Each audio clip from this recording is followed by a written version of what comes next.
Hello everyone, welcome to NEET पे जीत series. मैं हूं Aadesh from Learno Hub, the free learning platform जहां आप पढ़ते हो maths, physics, chemistry and biology absolutely for free only at learnohub.com।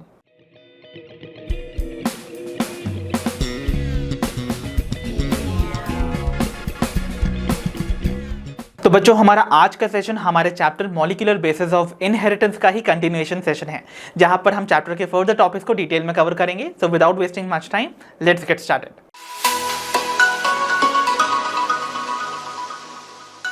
तो चलिए बच्चों, बिगिन करते हैं अपने आज के सेशन को। तो बच्चों, अपने पिछले सेशन में आप सभी को याद होगा, हमने सेंट्रल डॉग्मा की प्रोसेसेस जैसे कि डीएनए रेप्लिकेशन के मैकेनिज्म और ट्रांसक्रिप्शन को स्टडी किया था। इनफैक्ट ट्रांसक्रिप्शन में तो हमने डीएनए के पास प्रेजेंट जो भी कोडेड इंफॉर्मेशन होती है, जो जेनेटिक इंफॉर्मेशन होती है, उसको कॉपी कर लिया था into the language of mRNA. अब ये जो एमआरएनए बना था, ये सब कहाँ हो रहा था? Inside the nucleus. अब ये एमआरएनए जो है वो ट्रांसपोर्ट किया जाता है आउट ऑफ द न्यूक्लियस। तो ये न्यूक्लियस से बाहर ट्रैवल करके कहाँ आएगा? साइटोप्लाज्म में। और साइटोप्लाज्म में राइबोसोम्स की मदद से इस एमआरएनए पे प्रेजेंट जो लैंग्वेज, आप कह सकते हो ना, उस लैंग्वेज में जो कोडेड इंफॉर्मेशन है उसको ट्रांसलेट किया जाएगा into the sequence of amino acids. तो इसका मतलब क्या हुआ? हमें अगर प्रोटीन सिंथेसाइज करना है, अमाइनो एसिड्स फॉर्म करना है, तो अमाइनो एसिड्स बेसिकली डिसाइड होता है, या फिर जो sequence of amino acid present है ऑन द पॉलीपेप्टाइड चेन, वो डिसाइड होता है by the sequence of nucleotides on the mRNA. तो इसका मतलब हमें एमआरएनए की लैंग्वेज को स्टडी करना आना चाहिए, तभी तो हम उसको ट्रांसलेट कर सकते हैं into the corresponding amino acid. Clear? तो इसका मतलब क्या हुआ? देखिए, हमें यहाँ पर एमआरएनए की लैंग्वेज को डिकोड करना सीखना पड़ेगा, क्योंकि किसी भी लैंग्वेज में अगर हमें इसको ट्रांसलेशन करना है तो हमें उस लैंग्वेज को या फिर उस लैंग्वेज को डिकोड करना, डेसिफर करना आना चाहिए। क्लियर है ना? तो इसीलिए हम यहाँ पर स्टडी करने वाले हैं कि भाई कैसे हम एमआरएनए की लैंग्वेज या फिर कोडेड इंफॉर्मेशन को स्टडी करेंगे। और उसी के लिए ये कॉन्सेप्ट ऑफ जेनेटिक कोड, जो हमारा पहला टॉपिक है, वो प्रपोज किया गया by one of the scientist known as George Gamow. So George Gamow ने ही ये टर्म प्रपोज किया था और साथ ही साथ ये कॉन्सेप्ट भी प्रपोज किया था। तो ही सर जॉर्ज गैमो। अब देखो, इनका ऐसा मानना था, जो भी एमआरएनए पे सीक्वेंस प्रेजेंट होता है न्यूक्लियोटाइड्स का, उस न्यूक्लियोटाइड का सीक्वेंस से ही आप कह सकते हो कि उसके पास ही वो कोडेड इंफॉर्मेशन है अबाउट दी प्रोटीन सिंथेसिस। इसका मतलब sequence of the nucleotides on the mRNA has coded information for synthesis of amino acids. मतलब अमाइनो एसिड्स, आपको पता है ना, हमें यहाँ प्रोटीन सिंथेसिस करना है। प्रोटीन सिंथेसिस, आप जानते हो प्रोटीन्स क्या हैं? They are polymers of amino acids, यानी कि सेवरल अमाइनो एसिड्स ज्वाइन होते जाते हैं, है ना, bye peptide bonds forming a long chain, और उन्हीं को हम पॉलीपेप्टाइड चेन्स बुलाते हैं, जिन्हें हम प्रोटीन्स भी कहते हैं। तो देखो, कौन सा अमाइनो एसिड के सीक्वेंस में अरेंज होगा एक पॉलीपेप्टाइड चेन में, ये एमआरएनए से डिसाइड होता है। एमआरएनए पे प्रेजेंट जो न्यूक्लियोटाइड्स हैं उनके सीक्वेंस से। क्लियर? तो यहां पर एक छोटा सा टर्म में सबसे पहले आपको इंट्रोड्यूस करवाना चाहता हूं इसी कोडेड इंफॉर्मेशन से related, and the term is codon. अब ये कोडॉन क्या है बच्चों?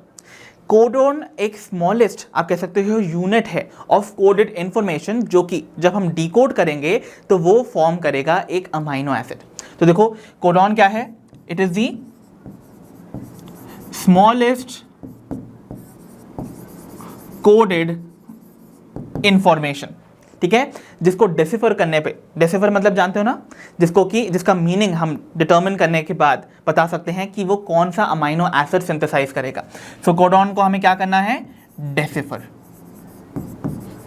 और डेसिफर करने के लिए ही ये concept of genetic code propose किया गया। ठीक है? तो देखो, हमें इतना पता है कि एमआरएनए पे सीक्वेंस प्रेजेंट है न्यूक्लियोटाइड का, जिसको कि हमें इसके मीनिंग को समझना है और फॉर्म करना है अमाइनो एसिड्स। तो देखो, गैमो का ये मानना था, गैमो का मानना था ये जो कोडॉन है ना, ये ट्रिपलेट होता है इन नेचर। मतलब कोडॉन बेसिकली क्या है? दी स्मॉलेस्ट कोडेड इंफॉर्मेशन, और ये कोडेड इंफॉर्मेशन एमआरएनए पे है।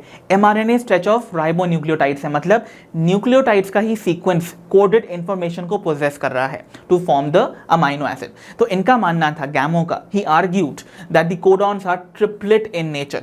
मतलब एमआरएनए पे प्रेजेंट हर तीन न्यूक्लियोटाइड्स के पास कोडेड इंफॉर्मेशन है for the amino acids to be synthesised. तो याद रखिएगा, कोडॉन जो है जब हम डेसिफर करेंगे ना, तो फॉर्मेशन होता है अमाइनो एसिड्स का।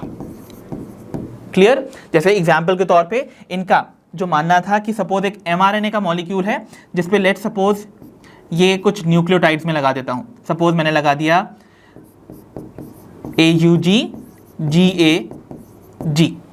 तो इनका ऐसा मानना था कि हर 3 न्यूक्लियोटाइड एक कोडॉन की तरह एक्ट करते हैं। दैट मीन्स कोडॉन का नेचर ट्रिपलेट है।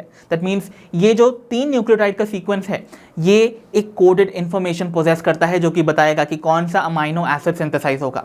जैसे इस केस में अगर मैं अभी से आपको बता दूं तो AUG कोड करता है for the amino acid known as methionine. Clear? And जैसे ये GAG है नेक्स्ट कोडॉन, तो ये GAG कोड करता है फॉर ग्लूटामिक एसिड। तो इस तरीके से आप देखोगे ना mRNA के स्ट्रेच पे जो भी न्यूक्लियोटाइड्स हैं उनको हम 3-3 की सीक्वेंस में स्टडी करेंगे। बट गैमो ने ऐसे कैसे ये डायरेक्टली आर्ग्यूमेंट प्रपोज कर दिया कि जेनेटिक कोड जो है वो ट्रिपलेट होगा इन नेचर। तो इनको उस टाइम तक ये इन्फॉर्मेशन तो पता थी बच्चों कि प्रोटीन सिंथेसिस जब सेल्यूलर सिस्टम के अंदर होता है तो उसके लिए जो maximum number of amino acids participate करते हैं दे आर 20। तो इसका मतलब सेल्यूलर सिस्टम में 20 अमाइनो एसिड्स प्रेजेंट होते हैं जो प्रोटीन सिंथेसिस में पार्टिसिपेट करते हैं। और वो अमाइनो एसिड जो हैं वो कैसे यहाँ पर कोड होंगे, तो उन्होंने अपनी इस आर्ग्यूमेंट का बेसिस कुछ कैलकुलेशंस के थ्रू किया। आइए समझते हैं उन कैलकुलेशंस को। So the basis for arguments को हम एक टैबुलर फॉर्म से समझेंगे। तो इमेजिन करते हैं कि नेचर ऑफ कोडॉन को हम एक एक करके डिटर्मिन करने की कोशिश करेंगे। फॉर एग्जांपल मान लेते हैं कि जो कोडॉन है वो ट्रिपलेट ना होकर सिंगलेट होता। दैट मीन्स हर एक न्यूक्लियोटाइड एक अमाइनो एसिड को कोड करता। ठीक है, तो इसका मतलब देखो अगर सिंगलेट है that means 1 nucleotide will code for 1 amino acid, तो कितने पॉसिबल कोडॉन्स होते? ऑब्वियसली 4 न्यूक्लियोटाइड्स है ना, तो इसका मतलब 4 की पावर 1 है ना। तो इसका मतलब क्या हुआ, 4 ही टाइप के कोडॉन्स बनते। कौन कौन से कोडॉन्स होते वो?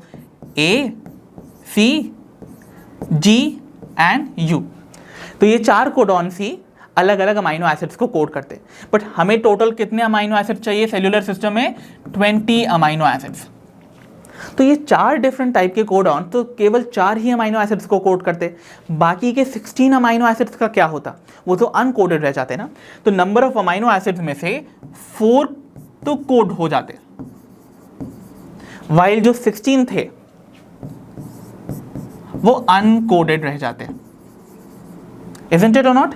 ओके, तो इसका मतलब क्या हुआ? ऐसे में क्या इस सिंगलेट नेचर ऑफ कोडॉन को हमको मानना चाहिए था? नहीं। यही कारण था कि जो सिंगलेट नेचर ऑफ कोडॉन है इसको रिजेक्ट कर दिया गया, इस आइडिया को ही रिजेक्ट कर दिया गया। ठीक है, देन हम देखते हैं, मान लेते हैं कि हमारा कोडॉन जो है वो डबलेट होता। दैट मीन्स हर 2 न्यूक्लियोटाइड्स जो mRNA पे प्रेजेंट है अगर वो जेनेटिक इंफॉर्मेशन को कोड करते, यानी कि वो डिसाइड करते कि कौन सा अमाइनो एसिड बन रहा है, तो उसके हिसाब से क्या कंडीशन होनी चाहिए थी। तो देखो कॉम्बिनेशंस कैसे होते, आपको पता है 4 तो टाइप के आपके पास न्यूक्लियोटाइड्स हैं। क्लियर? और 4 न्यूक्लियोटाइड्स अलग अलग कॉम्बिनेशंस में प्रेजेंट होते। तो अगर आपने प्रोबेबिलिटी का कॉन्सेप्ट जानते हो तो यहाँ पर कितने टाइप के आपको कोडॉन्स मिल सकते थे? 4 × 4, दैट इज यहाँ पर 4 की पावर 2 ना। तो इसका मतलब क्या हुआ, टोटल हमारे पास 16 कोडॉन्स प्रेजेंट होते अगर 2-2 जो कोडॉन्स हैं या फिर 2-2 न्यूक्लियोटाइड्स हैं अगर वो कोड करते एक अमाइनो एसिड के लिए। तो इसका मतलब क्या हुआ, आपके पास टोटल 16 कोडॉन्स होते, जैसे AA, AC, AG, AU, similarly CA, CC, CG या फिर CU। एवरी टाइम यहाँ पर 2 न्यूक्लियोटाइड्स कोड करने वाले थे फॉर 1 अमाइनो एसिड। तो इस तरीके से हमारे पास 16 कोडॉन्स तो मिल जाते बच्चों। बट ये 16 कोडॉन्स जो हैं वो 16 अमाइनो एसिड ही तो कोड कर पाते है ना। तो ये 16 अमाइनो एसिड ही कोड कर पाते। बट व्हाट अबाउट दी 4, क्योंकि हमें तो टोटल 20 फॉर्म करने हैं, तो 4 अमाइनो एसिड्स अनकोडेड रह जाते। इसका मतलब इस वाले कॉन्सेप्ट को भी रिजेक्ट कर दिया गया। ठीक है, तो इसका मतलब जो हमारा जेनेटिक कोड है वो डबलेट भी नहीं था।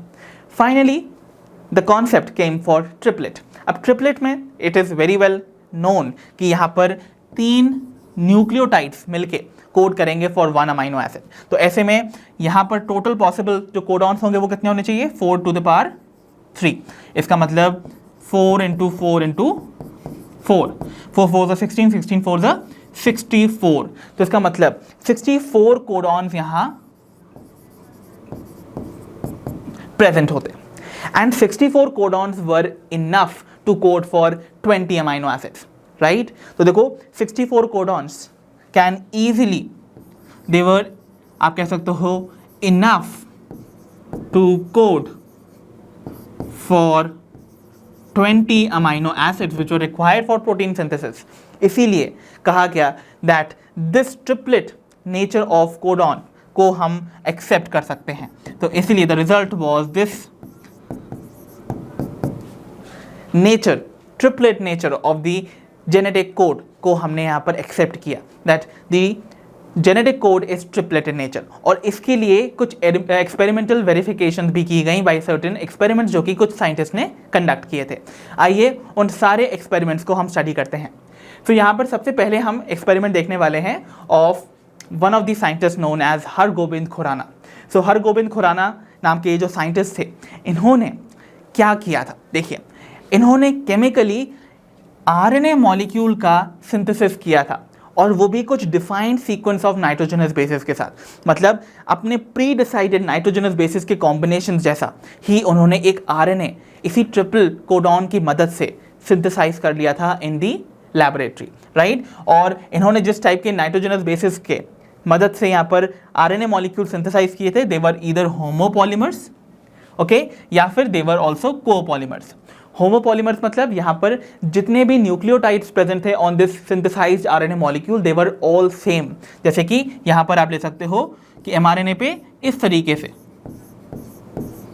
आपको सीक्वेंस देखने को मिलेगा, जहाँ पर हर 3 जो न्यूक्लियोटाइड्स हैं they will code for 1 amino acid. तो इस एमआरएनए से जो प्रोटीन सिंथेसाइज हुआ था, they were all containing same amino acid which was phenylalanine. Similarly यहाँ पर अगर आप देखोगे तो कोपॉलीमर्स में आपको यहाँ पर कॉम्बिनेशन ऑफ न्यूक्लियोटाइड्स मिलेगा, वो भी सेट या फिर आप कह सकते हो डिसाइडेड न्यूक्लियोटाइड का सीक्वेंस। तो this could have been like this, इस तरीके से आपको ये कोडॉन्स देखने को मिलते हैं। सो इस तरीके से उन्होंने होमोपॉलीमर्स एंड कोपॉलीमर्स को सिंथेसाइज किया था लैबोरेटरी में using this triplet nature of genetic code. So one of the contribution was Hargobind Khorana का। नेक्स्ट जो कंट्रीब्यूशन है that is of Severo Ochoa. अब देखो सेवेरो ओक्वा जो थे, he was a Spanish scientist. तो ये एक स्पेनिश साइंटिस्ट थे, ठीक है। So he sir Severo Ochoa. अब इन्होंने क्या किया था, सो इन्होंने एक ऐसा एंजाइम डिस्कवर किया था जिसका नाम है ओक्वा एंजाइम। इन्हीं के ऑनर में इस एंजाइम का नाम ओक्वा एंजाइम रखा गया। एंड ये एंजाइम बेसिकली एक पॉलीन्यूक्लियोटाइड फॉस्फोराइलेज एंजाइम है। अब ये जो एंजाइम है बच्चों, ये यूज किया जा सकता है to synthesise the RNA. Hargobind Khorana ने जिस आरएनए को सिंथेसाइज किया था ना, उस सिंथेसिस के लिए जो एंजाइम रिक्वायर्ड होता है लेबोरेटरी कंडीशन में, दैट इज पॉलीन्यूक्लियोटाइड फॉस्फोराइलेज, और इसको डिस्कवर किया था इन्हीं साइंटिस्ट ने। अब इसका इस्तेमाल किया जा सकता था to synthesise RNA of definite sequence.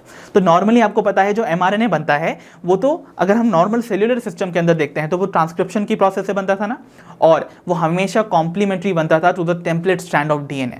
तो डीएनए के एक स्ट्रैंड जिसका पोलैरिटी 3' to 5' डायरेक्शन था, वो हमेशा टेम्पलेट की तरह एक्ट करता था फॉर एमआरएनए सिंथेसिस। बट यहाँ पर आपने जो आरएनए बनाया है वो without using the DNA template बनाया है। इसका मतलब इस वाले जो आरएनए सिंथेसिस की प्रोसेस है, जिसमें हमने एक एक्सटर्नल एंजाइम का इस्तेमाल करके आरएनए सिंथेसाइज कर लिया, उसको हम बुला सकते हैं as the template independent RNA synthesis. Okay, तो इसका मतलब हमने बिना टेम्पलेट डीएनए के आरएनए का सिंथेसिस कर दिया है लेबोरेटरी में, और उसके लिए जो एंजाइम डिस्कवर किया था दैट वाज बाय सेवेरो ओक्वा, ठीक है।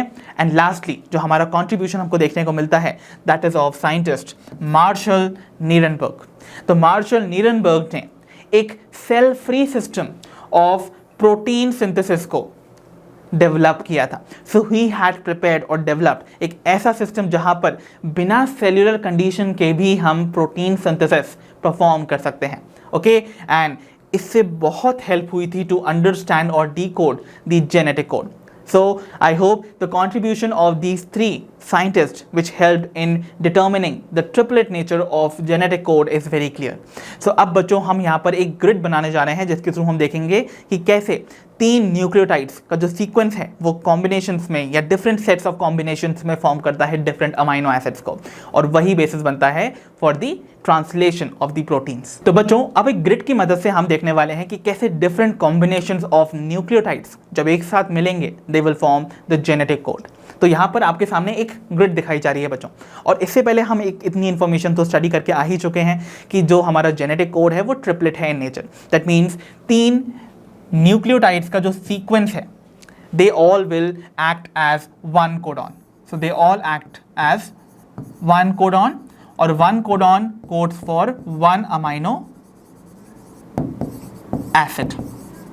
ठीक है, अब ये जो तीन पोजीशंस हैं, फर्स्ट पोजीशन डेफिनेटली यहाँ पर भी एक नाइट्रोजनस बेस आएगा in the form of a nucleotide, यहाँ पर भी सेकंड पोजीशन पे भी आएगा, और यहाँ पर थर्ड पोजीशन भी आएगा। तो हमें यहाँ पर तीन डिफरेंट पोजीशंस मिल रही हैं जहाँ पर डिफरेंट कॉम्बिनेशंस, या फिर आप कह सकते हो डिफरेंट परम्यूटेशंस एंड कॉम्बिनेशंस के फॉर्म में आपको क्या मिलने वाले हैं, different type of nucleotides. Clear. अब हमने पढ़ा था अगर हम ट्रिपलेट नेचर ऑफ कोडॉन ले लेते हैं, दैट मीन्स अगर कोडॉन ट्रिपलेट इन नेचर होता है, यानी कि तीन न्यूक्लियोटाइड्स के कॉम्बिनेशन से मिलकर बनता है, तो इन टोटल 64 कोडॉन्स पॉसिबल थे। याद है आप सभी को? अब 64 कोडॉन्स आप कैसे फॉर्म कर सकते हो ये आपको दिखाया जा रहा है इस टेबल के फॉर्म में। सो यहाँ पर हमें इन तीन पोजीशंस पे प्रेजेंट नाइट्रोजनस बेसिस या फिर न्यूक्लियोटाइड्स को डिटरमिन करना है। उसके लिए हम क्या करेंगे, देखो आपको यहाँ पर 4x4 का एक ग्रिड ड्रॉ करना है। दैट मीन्स 4 कॉलम्स होने चाहिए, 4 रोज होनी चाहिए, और हर ग्रिड जो फॉर्म हो रहा है by the intersection of the row and a column, उसमें भी इतनी स्पेस इनफ होनी चाहिए कि हर ग्रिड को हम 4 रोज में डिवाइड कर सके। दैट मीन्स अगर मैंने इस तरीके से ड्रॉ किए थे हमारे कॉलम्स एंड रोज को, तो ये आपको एक ग्रिड मिल रही है ना, इस ग्रिड के अंदर भी आपको इतनी स्पेस होनी चाहिए कि ये 4 रोज में फर्दर डिवाइड हो सके, ताकि आपको यहाँ पर भी जो थर्ड कोडॉन है या फिर थर्ड जो न्यूक्लियोटाइड है प्रेजेंट इन दी कोडॉन, उसको प्लेसमेंट किया जा सके। तो देखो फर्स्ट पोजीशन पे कौन सा न्यूक्लियोटाइड प्रेजेंट होगा, उसके लिए हम यहाँ पर क्या करने वाले हैं, ब्रॉडली 4 नाइट्रोजनस बेसिस को इसी ऑर्डर में प्लेस करेंगे, that is UCAG। Remember the order must always be UCAG, ये आपको याद रखना है। तो यहाँ पर भी आप UCAG में प्लेस करोगे और यहाँ पर भी आप UCAG में। तो जो आपकी डिफरेंट रोज हैं उनके पहले एक लेटर आएगा, ठीक है, डिफरेंट जितने भी कॉलम्स हैं उनके ऊपर एक लेटर आएगा, इसी ऑर्डर में UCAG में। यहाँ पर प्रेजेंट जो भी लेटर होगा जो आपके हर रो के पहले प्रेजेंट है, वो बताएगा कि फर्स्ट पोजीशन पे ऑफ द जेनेटिक कोड कौन सा नाइट्रोजनस बेस प्रेजेंट होगा। सिमिलरली जो यहाँ पर आपको हर कॉलम की बिगनिंग पे जो लेटर दिखाई दे रहा है वो डिसाइड करेगा कि सेकंड पोजीशन पे कौन सा नाइट्रोजनस बेस आएगा। क्लियर। और थर्ड पोजीशन कैसे डिटरमिन होगी, तो मैंने आपको बताया था ना, आप हर ग्रिड को भी फर्दर 4 रोज में डिवाइड करोगे, तो हर रो के साइड में आपको यहाँ पर 4 नाइट्रोजनस बेसिस सेम ही ऑर्डर में UCAG के फॉर्म में ही अरेंज नजर आएंगे। क्लियर। और ये डिसाइड करेगा द थर्ड लेटर और the third nitrogenous base present in the codon. तो आइए देखते हैं किस तरीके से हम डिफरेंट कोडॉन्स को फॉर्म कर सकते हैं। तो थोड़ा सा मैं यहाँ पर इस पोर्शन को रब कर देता हूँ। चलिए नाउ लेट्स सी बच्चों, यहाँ पर कैसे फॉर्मेशन करेंगे। तो अगर मुझे ये कोडॉन फॉर्म करने हैं तो कोडॉन के कितनी वैराइटीज हैं। देखो सबसे पहला जो लेटर होगा इस पर्टिकुलर ग्रिड में, क्योंकि ग्रिड के पहले यहाँ पर इस रो के पहले कौन सा लेटर है, दैट इज U क्या बताता है हमें, द फर्स्ट नाइट्रोजनस बेस, तो U हम पहली जगह पर प्लेस कर देंगे। सेकंड जो हमारा नाइट्रोजनस बेस होगा वो यहाँ से कॉलम की हेडिंग पे लिखा हुआ लेटर डिसाइड करेगा, तो that is again over here U। Clear.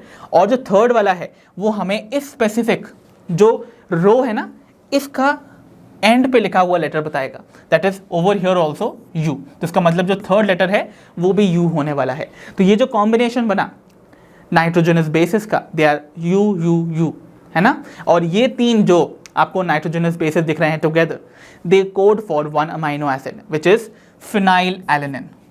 ठीक है, फाइन। इसी तरह से आप यहाँ पर सेवरल बना सकते हो। फॉर एग्जाम्पल एक और एग्जाम्पल लो, अगर मैं सपोज ये वाला लेता हूँ, तो अगेन फर्स्ट लेटर यहाँ से आएगा फ्रॉम दिस साइड, तो यहाँ से हमने U ले लिया। सेकेंड लेटर यहाँ से आएगा, अगेन हमने U ले लिया, और जो थर्ड लेटर है वो इस रो के एंड में प्रेजेंट अल्फाबेट से आएगा, दैट इज C। तो इस तरीके से ये UUC बन गया। ठीक है, अब आप डिफरेंट कॉम्बिनेशंस अपने आप बना सकते हो, और इस तरीके से आपको टोटल 64 ऐसे कॉम्बिनेशंस मिलेंगे ठीक है, चलिए एक बीच का कोई भी एग्जाम्पल लेके हम बनाने की कोशिश करते हैं।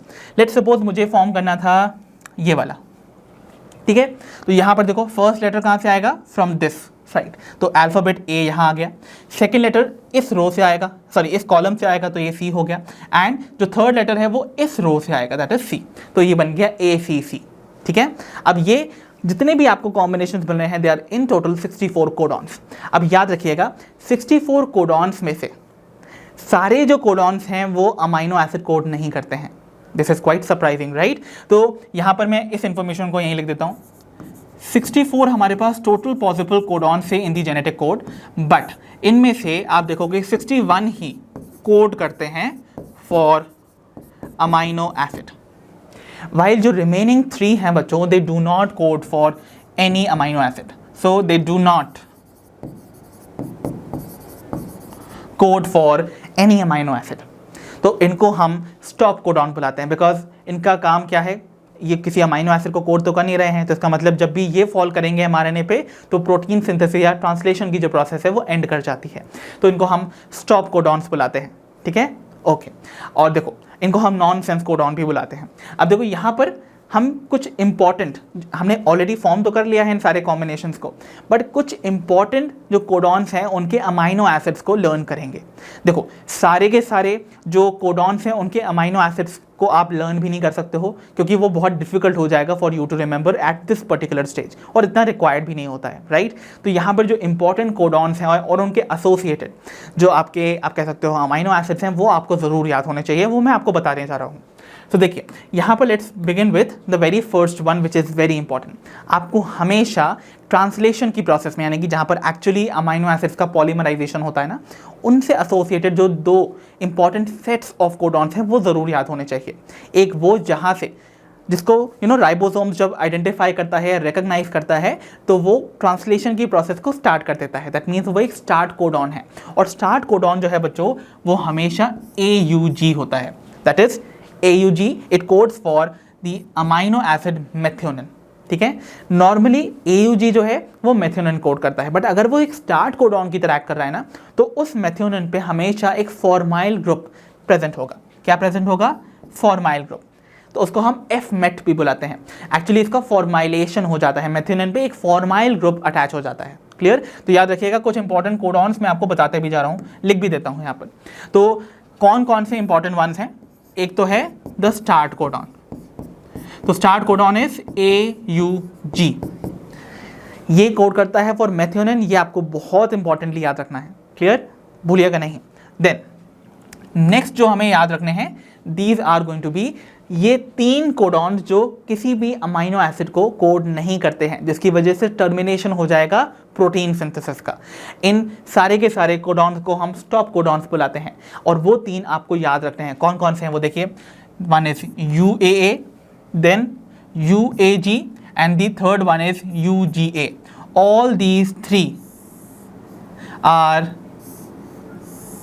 द स्टॉप कोडॉन्स, ठीक है, तीनों के तीनों स्टॉप कोडॉन्स हैं। अब ये जो 3 स्टॉप कोडॉन्स हैं बच्चों, 3 स्टॉप कोडॉन्स, इनके बारे में इंफॉर्मेशन कैसे याद रखेंगे? तो स्टॉप कोडॉन्स में कौन कौन से हैं? UAA, UAG and UGA। All these 3 codons do not code for any amino acid, और इनके एक स्पेसिफिक नाम भी हैं बच्चों। क्या क्या नाम है इनके, आइए देखते हैं। UAA को हम बुलाते हैं ऑकर, क्या बुलाते हैं? ऑकर। देन उसके बाद UAG को बुलाते हैं एम्बर, एंड UGA को हम बुलाते हैं ओफल, ठीक है। सो ओकर, अंबर एंड ओफल, ये 3 ऐसे कोडॉन्स मिलेंगे which will not code for any amino acid. तो ये 4 तो आपको याद रखने ही रखने हैं, कुछ नहीं याद हुए तो इन 4 को तो रखिएगा। पहला है start codon, that is AUG coding for methionine, and the 3 UAA, UAG and UGA all coding for nothing, that means they are going to be the stop codons, fine, okay।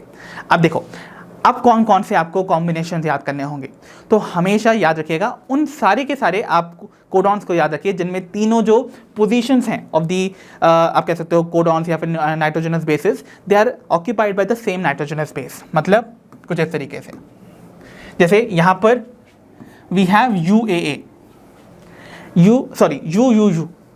UUU जो है वो तीनों के तीनों जो भी nitrogenous bases यहाँ present हैं दे आर सेम, तो ये कोड कर रहा है फॉर फिनाइल एलेनिन।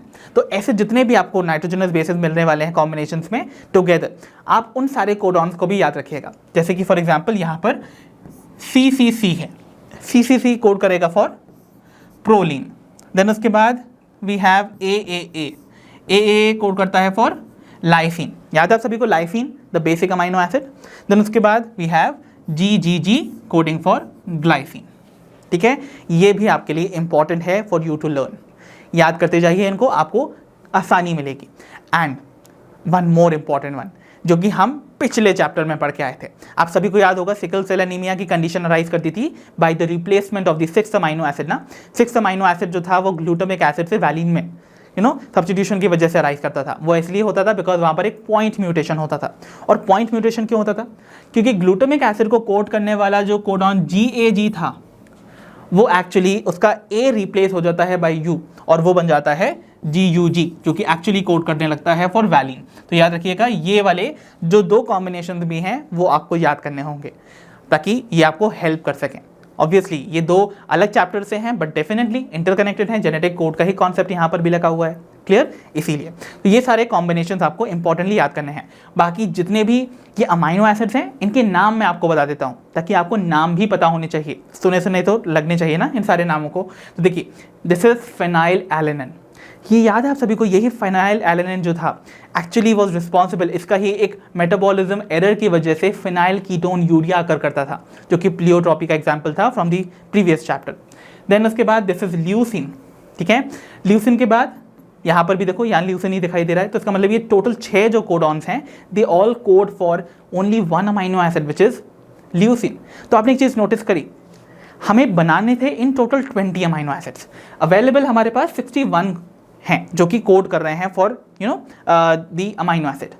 तो सोचो ना, जो नंबर ऑफ कोडॉन्स हैं वो number of required amino acid से वे हायर हैं। तो इसका मतलब क्या हुआ कि 20 अमाइनो एसिड्स को एक से ज़्यादा कोडॉन फॉर्म करते ही होंगे डेफिनेटली, तभी तो हो सकता है ना, एक से ज़्यादा कोडॉन्स एक अमाइनो एसिड को कोड कर सकते होंगे, तभी तो इतने सारे कोडॉन्स जो हैं वो इतने limited number of amino acids को कोड कर रहे हैं, दैट इज 20, है ना। इसीलिए तो देखो यहाँ पर दिख रहा है आपको 6 जो आपके कोडॉन्स हैं they are coding for leucine, that is only 1 type of amino acid. Next जो आपको दिख रहा है that is next 3 they are coding for isoleucine.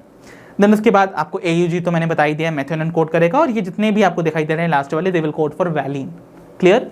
यहाँ देखिए इस वाले पर्टिकुलर रो में कॉलम में आपको यहाँ पर जितने भी कॉम्बिनेशन मिल रहे हैं ना, यहाँ पर चारों के चारों हर ग्रिड में जो आपको कॉम्बिनेशन मिल रहे हैं they all code for 1 type of amino acid. जैसे फॉर एग्जांपल यहाँ पर पहला वाला जो सारा का सारा सेट है they code for serine. In fact serine जो है वो इन 4 से ही अकेले नहीं बल्कि यहाँ पर देखिए इन 2 set of amino acid set of codon से भी कोड होते हैं। तो यहाँ पर सेरीन जो है वो इन टोटल सेरीन एक अमाइनो एसिड 6 कोडॉन्स कोड करते हैं जस्ट लाइक ल्यूसिन। सिमिलरली यहाँ देखो, यहाँ पर ये कॉम्बिनेशन प्रोलीन फॉर्म कर रहा है, देन यहाँ पर थ्रियोनिन, देन उसके बाद यहाँ पर एलेनिन, ठीक है। यहाँ अगर आप देखोगे ना तो हमेशा आपको 2-2 के कॉम्बिनेशन में मिलेंगे, यानी कि थर्ड जो कॉलम है उसमें 2-2 के कॉम्बिनेशन में यहाँ पर कोडॉन्स कोड करते हैं एक स्पेसिफिक अमाइनो एसिड को। फॉर एग्जांपल फर्स्ट 2 कोड करेंगे फॉर टायरोसिन, ठीक है। फिर नेक्स्ट 2 तो आपको पता ही है दे आर स्टॉप कोडॉन। उसके बाद यहाँ देखो ये वाले, ये 2 जो हैं they code for histidine, next 2 code for glutamine, ठीक है। तो ये अमीन वाले हैं। देन उसके बाद वी हैव एस्पैराजीन, देन उसके बाद लाइसिन, दिख रहा है आपको लाइसिन जो कि बेसिक अमाइनो एसिड था। देन उसके बाद यहाँ पर एस्पार्टिक एसिड और लास्ट 2 ग्लूटामिक एसिड, इनको हम एस्पार्टेट भी बुलाते हैं, ग्लूटामेट भी बुलाते हैं, फाइन। और ये जो लास्ट हमारा कॉलम है इसमें देखो पहले 2 जो है they are going to be coded for cysteine the sulphur containing amino acid, याद है आप सभी को। एंड देन जो थर्ड नंबर का है that is a stop codon, और जो फोर्थ वाला है दैट इज ट्रिप्टोफैन। तो एक चीज़ जो इन्फॉर्मेशन मैं आपको यहाँ पर बता भी दूँ जो कि आप याद कर सकते हो, AUG वाला कोडॉन और ये जो आपका UGG वाला कोडॉन है, ये अकेले ऐसे 2 कोडॉन हैं जो कि सिंगल कोडॉन्स है coding for single amino acid. मतलब ये जिन अमाइनो एसिड को कोड करते हैं ना, इनको उन अमाइनो एसिड को कोई दूसरा कोडॉन कोड नहीं करता है। जैसे मेथिओनिन को सिर्फ AUG ही कोड करेगा, कोई और नहीं। फॉर एग्जाम्पल ट्रिप्टोफैन को भी केवल एक ही कोडॉन कोड करता है, दैट इज UGG, बाकी कोई भी कोडॉन जो है वो ट्रिप्टोफैन कोड नहीं करेगा, ठीक है। ओके, देन उसके बाद we have the next example which is arginine, और आर्जिनिन को अगेन यहाँ पर नीचे वाले 2 कोडॉन्स भी कोड करते हैं, तो इसका मतलब 6 जो कोडॉन्स हैं they code for arginine, and last वाले में आपको सारे ग्लाइसिन कोड करते हुए नजर आएंगे। तो इस तरीके से ये जो वेरियस कॉम्बिनेशंस हैं they will give rise to 64 codon, जिनमें से 61 कोड करते हैं, 3 कोड नहीं करते हैं। 61 जो कोड करते हैं उनमें से इंपॉर्टेंट वाले कौन से थे वो मैंने आपको बता दिए। 7 are important from the ones which are coding, and 3 जो नॉन कोडिंग है वो तो आपको याद करना ही है, that is UAA, UAG and UGA। So I hope the concept of genetic code is important, जो कि आपको समझ में आ जाना चाहिए अब तक, और आपको सारे याद करने की बिल्कुल जरूरत नहीं है, इंपॉर्टेंट वंस मैंने आपको बता ही दिए हैं, ठीक है। सो जेनेटिक कोड की इतनी बेसिक ग्रिड को समझने के बाद अब हम इसके फीचर को स्टडी करने वाले हैं। तो बच्चों अब हम बिगिन करने जा रहे हैं with the features of the genetic code. तो जेनेटिक कोड की डिफरेंट जो फीचर्स हैं उनको स्टडी करने के लिए मैं यहाँ पर आपको सबसे पहले दिखा रहा हूँ एक mRNA मॉलिक्यूल का स्ट्रेच। तो ये एक mRNA मॉलिक्यूल है। So this is an mRNA जिसका कि एक 5 प्राइम एंड है एक एंड पे, और एक एंड पे 3 प्राइम एंड है।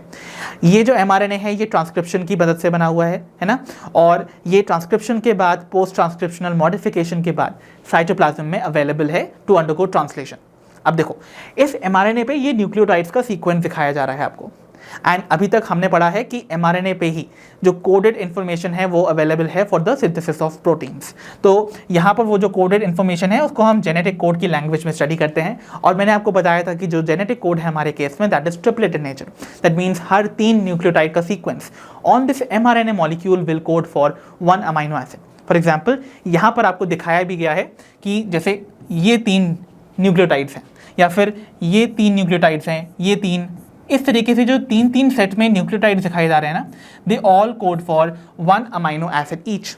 तो देखो अगर मैं कहूँ यहाँ पर जितने भी सेट ऑफ कोडॉन्स हैं, हर 3 न्यूक्लियोटाइड को हम एक कोडॉन बुलाते हैं, ठीक है। ओके, अब हर कोडॉन में क्या कैपेबिलिटी है, that it will code for 1 amino acid. तो इसका मतलब ये कोड करेगा एक अमाइनो एसिड के लिए। तो इमेजिन करो अगर ये जो पूरा का पूरा mRNA मॉलिक्यूल है, अगर ये अंडरगो करता ट्रांसलेशन, तो जो रिजल्टिंग पॉलीपेप्टाइड चेन बनती है उसमें कितने अमाइनो एसिड होते हैं?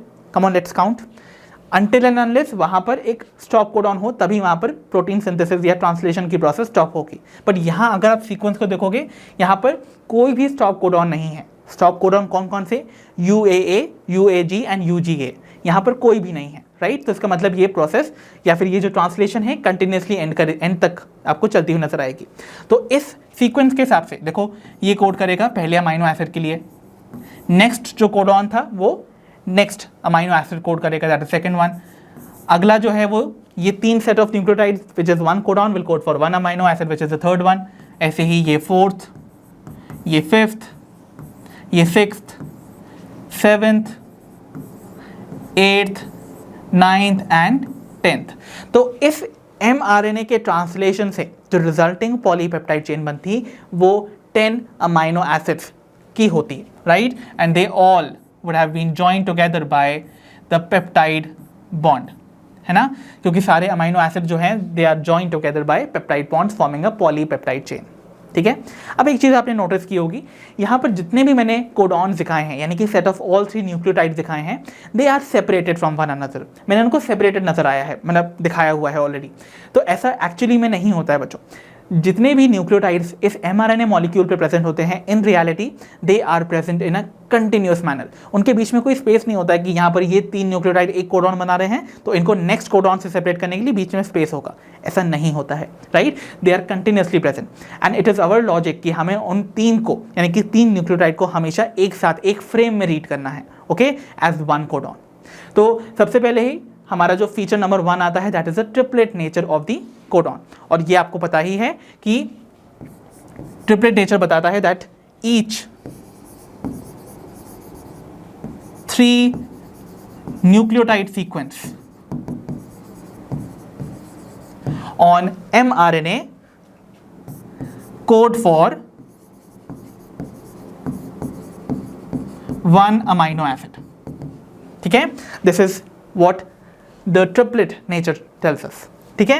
Then we have is the second feature which is the universal nature, मतलब ये जो जेनेटिक कोड है ना, this is applicable for all the organism, चाहे बैक्टीरिया हो, चाहे वायरसेस हो, चाहे यूनिसेल्युलर ऑर्गेनिजम्स हो या फिर मल्टी सेल्युलर ऑर्गेनिजम्स क्यों ना हो, सभी में ये एप्लीकेबल है, बट कुछ कुछ एक्सेप्शंस डेफिनेटली होते ही हैं।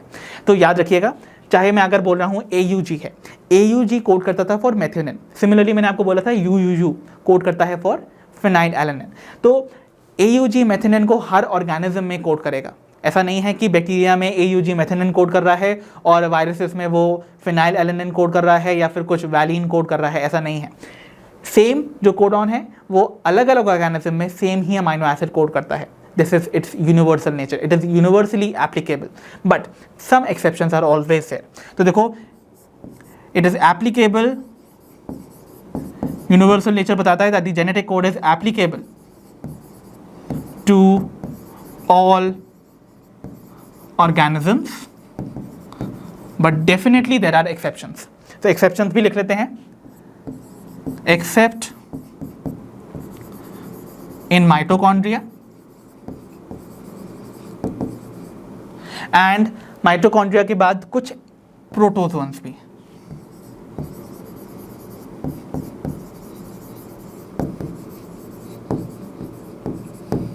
ठीक है, ये आप याद रखिएगा। फाइन, अब हम बढ़ते हैं towards the next feature.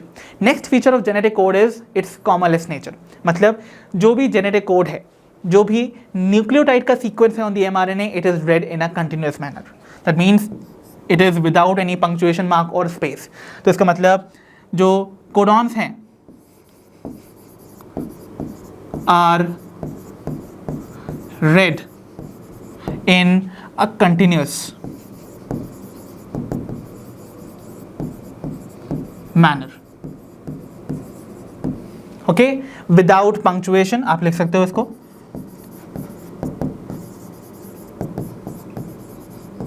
without punctuation or any gap.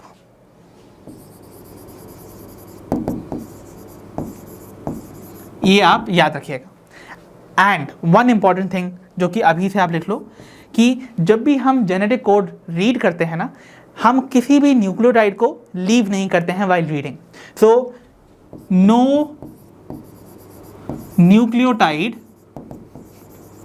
Is left unread. ये इंपॉर्टेंट पॉइंट आपको याद रखना है कि जब भी हम रीड करेंगे तो ऐसा नहीं है कि हम बीच में किसी भी न्यूक्लियोटाइड को स्किप कर देंगे, उसकी वजह से रीडिंग फ्रेम चेंज हो जाता है बच्चों। ठीक है, so this is another feature which is the कॉमनलेस nature of the genetic code. And the next feature is it's polarity. हमेशा याद रखिएगा बच्चों, जो जेनेटिक कोड है वो पोलर है, दैट मीन्स उसको हमेशा एक ही डायरेक्शन में रीड किया जाता है, and it is always red in the direction 5' to 3'। तो हमेशा 5' to 3' डायरेक्शन में रीड किया जाएगा। अदरवाइज अगर हम 3' to 5' डायरेक्शन में रीड करेंगे तो सीक्वेंस चेंज हो जाएगा, राइट। तो जैसे अगर हमें रीड करना है इस वाले को, तो 5' डायरेक्शन इसका लेफ्ट साइड पे होगा, बिकॉज राइट साइड पे 3' है, तो ये CCA रीड किया जाएगा। अदरवाइज अगर हम इसको किसी भी डायरेक्शन से पढ़ रहे होते तो 3' से रीड करने पे ये ACC बन जाता है ना, तो वो अलग अमाइनो एसिड को कोड करता था। ठीक है, इसीलिए सो it is always read in 5' to 3' direction. ठीक है, तो ये इंपॉर्टेंट फीचर्स हैं, और भी कुछ इंपॉर्टेंट फीचर्स हैं, आइए देखते हैं उनको। नेक्स्ट फीचर जो है हमारा, that is it's non ambiguous nature and specific nature. That means जो कोडॉन्स है ना, वो जिस अमाइनो एसिड को कोड करते हैं वो बिल्कुल स्पेसिफिक होता है। That means each codon codes for only one amino acid, है ना। जैसे AUG है वो हमेशा मेथियोनिन ही कोड करेगा, ऐसा नहीं है कि वो उसका मन आज नहीं है मेथियोनिन कोड करने का तो वो फिनाइल एलेनिन कोड करने लगेगा या वैलिन या फिर ग्लूटामिक एसिड कोड करने लगेगा, ऐसा नहीं है, राइट। तो इसका मतलब हर कोडॉन का एक स्पेसिफिक अमाइनो एसिड है जिसको वो कोड करता है। इसी को नॉन एम्बिगुअस नेचर देते हैं, कहते हैं हम, बिकॉज यहाँ पर जो कोडॉन है इट इज़ नॉट कन्फ्यूज्ड कि कौन सा अमाइनो एसिड उसे सिंथेसाइज करना है। तो फॉर एग्जांपल अगर ये स्ट्रेच ऑफ हमारे पास mRNA था, तो इस स्ट्रेच ऑफ mRNA के अकॉर्डिंग जो भी अमाइनो एसिड्स होने चाहिए थे एक चेन में, पॉलीपेप्टाइड चेन में, आफ्टर ट्रांसलेशन वो कौन कौन से होने चाहिए थे यहाँ दिखा रखे हैं। तो अगर ये जो AUG है, AUG कोड फॉर मेथियोनिन, और अगर ये स्टार्ट कोडॉन की तरह एक्ट कर रहा है तो इसके पास एक फॉर्माइल ग्रुप भी होना चाहिए। क्लियर? तो यहाँ पर आपको सीक्वेंस दिखाया जा रहा है बच्चों। अब देखो यहाँ पर F में दिखाया जा रहा है, that is formylated methionine. Similarly UUU जो है it code for phenyl alanine, UUC भी फिनाइल एलेनिन कोड करता है। Then we have is GGU glycine को कोड करेगा, देन GCC एलेनिन को, एंड सिमिलरली ये वेरियस जो अदर सीक्वेंसेस हैं they will code for specific amino acid. तो इसका मतलब नॉन एम्बिगुअस या फिर स्पेसिफिक नेचर बताता है कि one codon codes for only one amino acid. ठीक है, इसको हम कैसे लिखेंगे? It means one codon codes for only one amino acid. But एक अगली जो प्रॉपर्टी आती है वो इसकी जस्ट रिवर्स है, and the property is the degenerate nature या फिर degeneracy of genetic code. Degeneracy क्या बताता है? इमेजिन करो बच्चों, मैंने अगर आपको ये mRNA का सीक्वेंस नहीं दिया होता, ठीक है, mRNA का सीक्वेंस नहीं दिया होता, मैंने आपको सिर्फ ये प्रोटीन की चेन का सीक्वेंस दिया होता, दैट मीन्स अमाइनो एसिड्स का सीक्वेंस, तो क्या आप इस अमाइनो एसिड के सीक्वेंस से जेनेटिक कोड डिटर्मिन कर सकते थे कि यहाँ पर कौन सा कॉम्बिनेशन होता न्यूक्लियोटाइड्स का या फिर कौन कौन से कोडॉन्स प्रेजेंट होते? बात करते हैं अगर मेथियोनिन की, तो मेथियोनिन तो आपको पता है केवल एक ही ऐसा कोडॉन है जो मेथियोनिन कोड करेगा, दैट इज AUG, तो ये तो आप डिटर्मिन कर लेते। बट अगर मैं बोलता फिनाइल एलेनिन तो आप कंफ्यूज रहते, क्योंकि फिनाइल एलेनिन को एक कोडॉन कोड नहीं करता है, उसको तो दो कोडॉन्स कोड करते थे। याद है कौन कौन से? One is UUU and the other one is UUC। तो कंफ्यूज रहते हैं ना हमेशा कि कौन से यहाँ पर आप कोडॉन को प्लेस करोगे, वी डू नॉट नो कौन सा कोडॉन आएगा। इसी को डीजेनरेट नेचर कहते हैं। भले ही एक कोडॉन एक ही अमाइनो एसिड को कोड करेगा, but this is not going to be true in the reverse manner. मतलब एक अमाइनो एसिड को एक से ज़्यादा कोडॉन भी कोड कर सकते हैं, जैसा कि यहाँ दिख भी रहा है। एक फिनाइल एलेनिन को UUU भी कोड कर सकता है और UUC भी कोड कर सकता है। तो इसका मतलब क्या हुआ? डीजेनरेट नेचर यही बताता है कि one amino acid is coded by more than one codon. In fact कितने एग्जाम्पल तो हमने ऐसे देखे थे जहां पर एक ही अमाइनो एसिड को 6 कोडॉन जो थे वो कोड कर रहे थे। जैसे कि आपको याद होगा ल्यूसीन का एग्जाम्पल, ल्यूसीन का एग्जाम्पल मैंने आपको दिया था, मैंने आपको आर्जिनिन का एग्जाम्पल दिया था, इनफैक्ट मैंने आपको ना सेरीन का एग्जाम्पल भी दिया था। तो दे वर कोडेड बाय 6 कोडॉन्स जो कि एक ही अमाइनो एसिड्स को कोड कर रहे हैं। तो इसका मतलब they all show the degenerate nature. आपने और भी एग्जाम्पल देखे थे जहाँ पर 4 जो कोडॉन्स थे वो एक ही अमाइनो एसिड को कोड कर रहे थे। फॉर एग्जाम्पल हमने लिया था प्रोलीन का एग्जाम्पल, है ना, एलेनिन का example, they were all coding for one amino acid. तो इस तरीके से आपने देखा कि एक अमाइनो एसिड ना एक से ज़्यादा कोडॉन्स भी कोड कर सकते हैं, that is what is degenerate nature. Then we have is the dual nature of the codon AUG। याद है AUG बहुत ही इंपॉर्टेंट है यूकैरियोट्स के केस में, बिकॉज यूकैरियोट्स के केस में ना केवल ये मेथियोनिन को कोड करता है,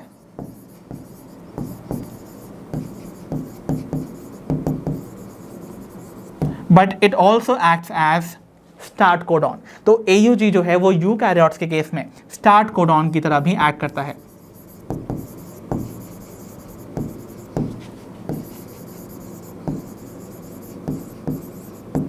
ठीक है, तो this is important. And last जो आपका पॉइंट है या फीचर है regarding the genetic code, that is it's collinear nature.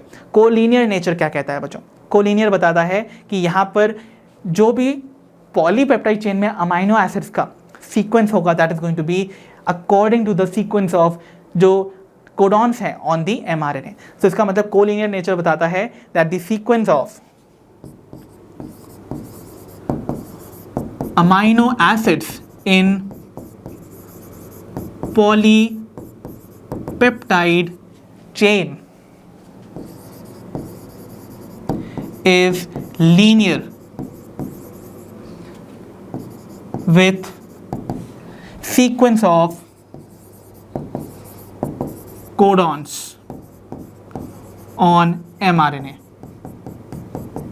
ठीक है, तो ये सारे के सारे जो फीचर्स थे they were all applicable to the genetic code. I hope आपको फीचर्स ऑफ जेनेटिक कोड बहुत अच्छे से समझ आए होंगे, बिकॉज ये सारे फीचर्स जो हैं बहुत इंपॉर्टेंट होते हैं। एंड नाउ जेनेटिक कोड को फाइनली स्टडी करने के बाद इसका हम एप्लीकेशन लगाने वाले हैं इन the formation of the protein. तो next topic that would be coming up would be the protein synthesis. तो चलिए बच्चों बिगिन करते हैं with our next topic which is the protein synthesis. अब देखो बच्चों, प्रोटीन सिंथेसिस के बारे में अगर मैं बात करूं तो ये इस चैप्टर का सबसे ज्यादा इंपॉर्टेंट टॉपिक है, but at the same time ये बहुत ही कॉम्प्लेक्स है, बिकॉज इस इंटायर प्रोसेस में आपको बहुत सारे सीरीज ऑफ स्टेप्स देखने को मिलेंगे जो कि बच्चों को अक्सर कंफ्यूज कर देते हैं उनकी सीरीज और या फिर उनकी सीक्वेंस को, और इसीलिए बच्चे इस टॉपिक को बहुत डिफिकल्ट पाते हैं। I try to simplify this topic as much as I can for you, but आपको भी अपना अटेंशन यहां पर पे करते रहना है, राइट? तो यहां पर हम बिगिन करने जा रहे हैं विद द प्रोटीन सिंथेसिस। अब देखो बच्चों, प्रोटीन सिंथेसिस नाम बता रहे हैं, हम यहां पर प्रोटीन्स की फॉर्मेशन करने वाले हैं, और proteins are polymers of amino acids, मतलब अमाइनो एसिड जो हैं वो आपस में लिंक करते जाते हैं थ्रू पेप्टाइड बॉन्ड, और उसके बाद फॉर्मेशन होता है एक long chain of amino acids का, जिसे हम बुलाते हैं द पॉलीपेप्टाइड चेन। क्लियर? और इस पॉलीपेप्टाइड चेन में जितने भी अमाइनो एसिड्स हैं they are linked together by peptide bond. Clear? तो इस प्रोसेस में हम क्या पढ़ने वाले हैं? The polymerisation of amino acids to form polypeptide chain. Clear? Okay, अब देखो प्रोटीन सिंथेसिस की जो ये एंटायर फिनोमिना है ये सेवरल स्टेप्स में डिवाइड की जाती है। क्लियर? सबसे पहले हम उन स्टेप्स को देख लेते हैं, ठीक है, और एक एक करके इन स्टेप्स को फिर बाद में डिटेल में भी स्टडी करेंगे। तो जो पहला स्टेप है that is going to be activation of amino acids. अब देखो बच्चों, हमें यहां पर अमाइनो एसिड्स का पॉलीमराइजेशन करवाना है, मतलब उनको एक दूसरे से लिंक करवाना है to form long chains, right? But ये अमाइनो एसिड्स को ना हमें कुछ स्पेसिफिक पहले तो एनर्जी देनी पड़ती है, उनको एक्टिवेट करवाना पड़ता है, तब जाके इन अमाइनो एसिड्स के पास इतनी सफिशिएंट एनर्जी होती है that they can utilise it for forming the peptide bond. ठीक है, तो इसका मतलब सबसे पहले स्टेप में हम यहां पर एक्टिवेशन करवाएंगे अमाइनो एसिड्स का। और एक बात आपको मैं अभी से बता दूं, हमारे सेल्यूलर सिस्टम के अंदर total we have 20 amino acids जो कि प्रेजेंट होते हैं, और वो सभी के सभी पार्टिसिपेट करते हैं इन दी प्रोटीन सिंथेसिस। तो इसका मतलब यहां पर उन 20 अमाइनो एसिड्स का, 20 डिफरेंट टाइप के अमाइनो एसिड्स का हमको करवाना होगा एक्टिवेशन। क्लियर? तो activation of amino acids is going to be the very first topic. Then उसके बाद नेक्स्ट स्टेप में हम करवाएंगे टीआरएनए की चार्जिंग। मतलब मैंने अमाइनो एसिड्स तो रेडी कर लिए, उनको एनर्जी प्रोवाइड करवा दिया, बट अमाइनो एसिड्स को प्रोटीन सिंथेसिस वाली साइट तक पहुंचाने का काम कौन करेगा? एक उसके लिए हमें एक अडेप्टर मॉलिक्यूल चाहिए होगा ना, और वो अडेप्टर मॉलिक्यूल की तरह एक्ट करते हैं द टीआरएनएस। तो मतलब उन चार्ज अमाइनो एसिड्स को जिनको हमने पहले स्टेप में एक्टिवेट किया था, उनको लिंक किया जाएगा या एसोसिएट किया जाएगा विद देयर स्पेसिफिक टीआरएनए, और इस स्टेप को हम बुलाते हैं charging of tRNA. Clear? And lastly जो मेन सबसे इंपॉर्टेंट स्टेप है that is called translation. Translation में भाई एमआरएनए पे सिचुएटेड जो कोडॉन्स के फॉर्म में जितनी भी जेनेटिक इंफॉर्मेशन प्रेजेंट है, जो कि डिटरमिन करेगी the sequence of amino acids को ऑन द पॉलीपेप्टाइड चेन, उसको ट्रांसलेट किया जाएगा, और ट्रांसलेट करके पॉलीपेप्टाइड चेन्स बनेंगी, राइट, विद द सीक्वेंस जो कि कॉरेस्पॉन्ड करेगा to the sequence of nucleotides on the mRNA. और ये स्टेप सबसे इंपॉर्टेंट स्टेप है इस एंटायर प्रोटीन सिंथेसिस का, और सबसे कॉम्प्लेक्स भी, इसीलिए इसको फर्दर 3 स्टेप्स में फर्दर क्लासिफाई किया जाता है। The very first step would be called initiation, then उसके बाद आता है elongation, and the last one termination. तो ट्रांसक्रिप्शन में भी आपको यही 3 स्टेप्स मिलने वाले थे ना। सबसे पहला वाला जो बिगिन करता था दैट इज कॉल्ड इनिशिएशन, जो बीच वाला था वो इलोंगेशन था, एंड लास्ट वाला वुड बी टर्मिनेशन। तो इस तरीके से प्रोटीन सिंथेसिस की जो प्रोसेस है वो बिगिन करती है और एंड करती है। बट अभी तो शुरुआत हुई है, अभी तो हम सबसे पहला स्टेप पढ़ने जा रहे हैं बच्चों of the protein synthesis which is activation of amino acids. तो चलिए बच्चों बिगिन करते हैं एक्टिवेशन ऑफ अमाइनो एसिड्स के साथ। तो देखो बच्चों, मैंने आपको बताया था अमाइनो एसिड्स जो हैं वो ऑलरेडी सेल्यूलर सिस्टम में उनके साइटोप्लाज्म में फ्लोट कर रहे होते हैं फ्रीली। तो यहाँ पर आपको जितने भी अमाइनो एसिड दिखाई दे रहे हैं ये सभी के सभी एक सेल के साइटोप्लाज्म के अंदर प्रेजेंट होते हैं, and in total we have 20 types of amino acids which participate in the polymerisation and formation of polypeptide chain. ठीक है, अब देखो यहां पर इस पर्टिकुलर स्टेप के अंदर एक्टिवेशन ऑफ अमाइनो एसिड्स के अंदर हम क्या करेंगे? एक्टिवेट करवाना है, मतलब एनर्जी देनी है, और एनर्जी कौन देगा? The energy currency of the cell which is ATP molecule. मतलब यहाँ पर हम इन अमाइनो एसिड्स को ट्रीट करवाएंगे विद एटीपी। तो देखो इस स्टेप में क्या होगा, इन अमाइनो एसिड्स को जैसे ही हम एटीपी प्रोवाइड करते हैं तो आप देखोगे ये सारे के सारे अमाइनो एसिड जो हैं वो चार्ज हो जाएंगे। सो दे विल अपीयर चार्ज्ड। तो ये सारे के सारे क्या दिख रहे हैं आपको, चार्ज्ड या फिर एक्टिवेटेड अमाइनो एसिड्स। क्लियर है इतनी बात? I hope it is clear now. Okay, अब हम बढ़ते हैं कि भाई इस एंटायर स्टेप को अगर मुझे वर्ड्स या इक्वेशन के फॉर्म में लिखना है तो इसको कैसे लिखेंगे। तो देखिए, जैसे कि मैंने आपको बताया यहाँ पर अमाइनो एसिड्स एक्टिवेट हो रहे हैं in the presence of ATP. That means I am treating my amino acids with ATP molecule. तो देखिए, लेट्स सपोज हमारे पास अमाइनो एसिड है जिसको कि हमने ट्रीट किया है विद एटीपी मॉलिक्यूल। तो ये है अवर एटीपी मॉलिक्यूल, और इस रिएक्शन को कैटलाइज करवाने के लिए हमें एक एंजाइम की रिक्वायरमेंट भी होती है, जिसको कि मैं यहाँ पर ही इस ई से लिख देता हूँ। अभी मैं बताऊँगा इस एंजाइम को हम बुलाते भी क्या हैं। तो देखो इस रिएक्शन में होगा क्या। अब आप देखोगे इस रिएक्शन में सबसे पहले ये जो एटीपी मॉलिक्यूल है ना, ये दो फॉस्फेट्स को रिमूव कर देगा एज पायरोफॉस्फेट्स। तो ये पायरोफॉस्फेट्स के फॉर्म में दो फॉस्फेट्स को रिमूव करेगा। तो देखो अभी तक ये एडिनोसिन ट्राइफॉस्फेट था, मतलब इसके पास 3 फॉस्फेट थे, बट इसने 2 फॉस्फेट्स को रिमूव कर दिया। तो अब इसके पास एक ही फॉस्फेट बचा। तो अब ये एडिनोसिन ट्राइफॉस्फेट नहीं कहलाएगा, अब ये कहलाएगा एडिनोसिन मोनोफॉस्फेट। और ये एडिनोसिन मोनोफॉस्फेट लिंक करेगा ट्रांसिएंटली या फिर आप कह सकते हो temporarily with the amino acid. तो आप देखोगे अमाइनो एसिड ट्रांसिएंटली बाइंड करेगा with adenosine monophosphate because pyrophosphate has been removed, and then ये भी सब कुछ जो एसोसिएशन दिख रहा है ना अमाइनो एसिड और एएमपी मॉलिक्यूल के बीच में, वो एंजाइम की प्रेजेंस में और उसके साथ लिंकिंग की वजह से ही नजर आ रहा है। तो इस तरीके से आपको एक ये कॉम्प्लेक्स नजर आएगा। Now this complex that you see is a charged amino acid. Clear? और यहां पर ये जो रिएक्शन हुई है, this takes place in presence of magnesium ion. Clear? तो मैग्नीशियम आयन की प्रेजेंस में ये रिएक्शन अकर करती है। अब देखो सबसे पहले तो मैं बता दूं इस एंजाइम का नाम जो कि पार्टिसिपेट करेगा इस पर्टिकुलर रिएक्शन में। तो इस एंजाइम को हम नाम देते हैं अमाइनो एसाइल टीआरएनए सिंथेटेस। ठीक है? तो इस पर्टिकुलर एंजाइम का नाम है अमाइनो एसाइल टीआरएनए सिंथेटेस। और आप सोच रहे होगे कि भाई हमने पहले स्टेप में अमाइनो एसिड्स को एनर्जी प्रोवाइड ही क्यों की, एनर्जी क्यों चाहिए अमाइनो एसिड्स को? देखिए बच्चों, ये एनर्जी इसलिए प्रोवाइड की जाती है ताकि जब दो चार्ज्ड या फिर एनर्जाइज्ड अमाइनो एसिड्स पास आए ना, तो उनकी एनर्जीज का इस्तेमाल करके उनके बीच में पेप्टाइड बॉन्ड फॉर्म हो सके। तो इसका मतलब इस एनर्जी का जो हमने प्रोविजन किया है, ये जो एनर्जी प्रोवाइड की है, इसका इस्तेमाल किया जाएगा to form the peptide bond. So याद रखिएगा, energy provided to form the peptide bond.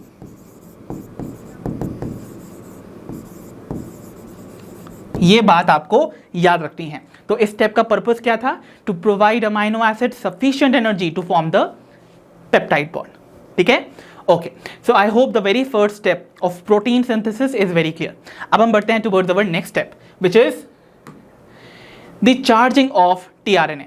अब देखो चार्जिंग ऑफ टीआरएनए में क्या होने वाला है। जो हमने अमाइनो एसिड्स को चार्ज किया था, उनको एनर्जी प्रोवाइड की थी, अब ये चार्ज अमाइनो एसिड्स अपने रिस्पेक्टिव कॉग्नेट टीआरएनए के साथ बाइंड करेंगे। अब कॉग्नेट टीआरएनए क्या होता है अभी बताता हूं। देखो आपको इस स्टेप में समझना है कि हमारे पास अभी अवेलेबल हैं दी चार्ज्ड अमाइनो एसिड्स, और यहां पर साइटोप्लाज्म में ही फ्लोट करते हुए आपको ये टीआरएनएज नजर आ रहे हैं। तो दीज आर ऑल टीआरएनएज, यानी कि ट्रांसफर आरएनएज। अब देखो इन अमाइनो एसिड्स को हमने चार्ज तो कर लिया, पॉलीपेप्टाइड चेन के लिए पेप्टाइड बॉन्ड फॉर्मेशन में के लिए जो एनर्जी थी उनको सफिशिएंटली प्रोवाइड भी कर दी है, जिसका कि इस्तेमाल करके वो पेप्टाइड बॉन्ड बनाएंगे। अब देखो बट ये जो अमाइनो एसिड्स हैं ये तो साइटोप्लाज्म में ही फ्लोट कर रहे हैं, मुझे इनको पहुंचाना है उस जगह पर जहां पर एक्चुअली प्रोटीन सिंथेसिस अकर करेगा।